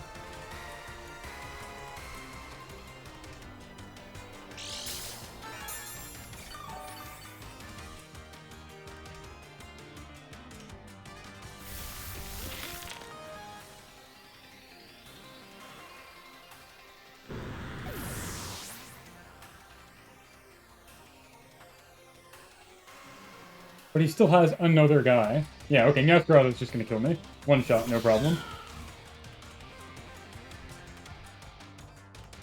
No, Flower Trick is going to instantly kill my Salt Boy.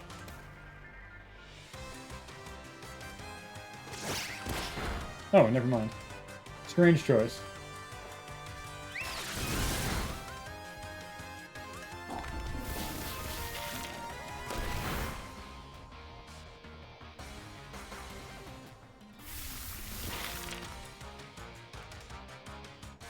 Well, we've managed to make it a 1v1.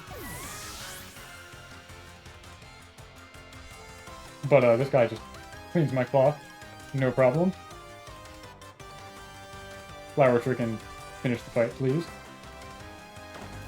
What are you doing? You don't need to do this. Yes, by water salt.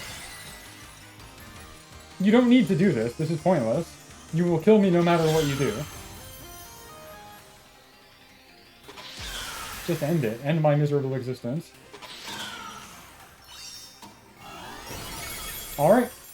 And that's my third round loss of the tournament, so I'm out. I'm gonna tap after this.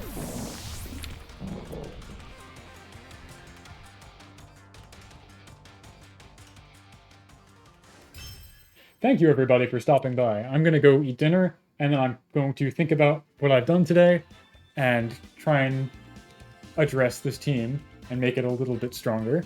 And I want to get to Master Ball in the ranked online before the end of the season, which is beginning of January. So yeah, that's going to do it for me. Thank you, everybody, for stopping by. Let me update the score one last time. I guess let me... Hold on, how do I kick this nerd out of my world after they beat me?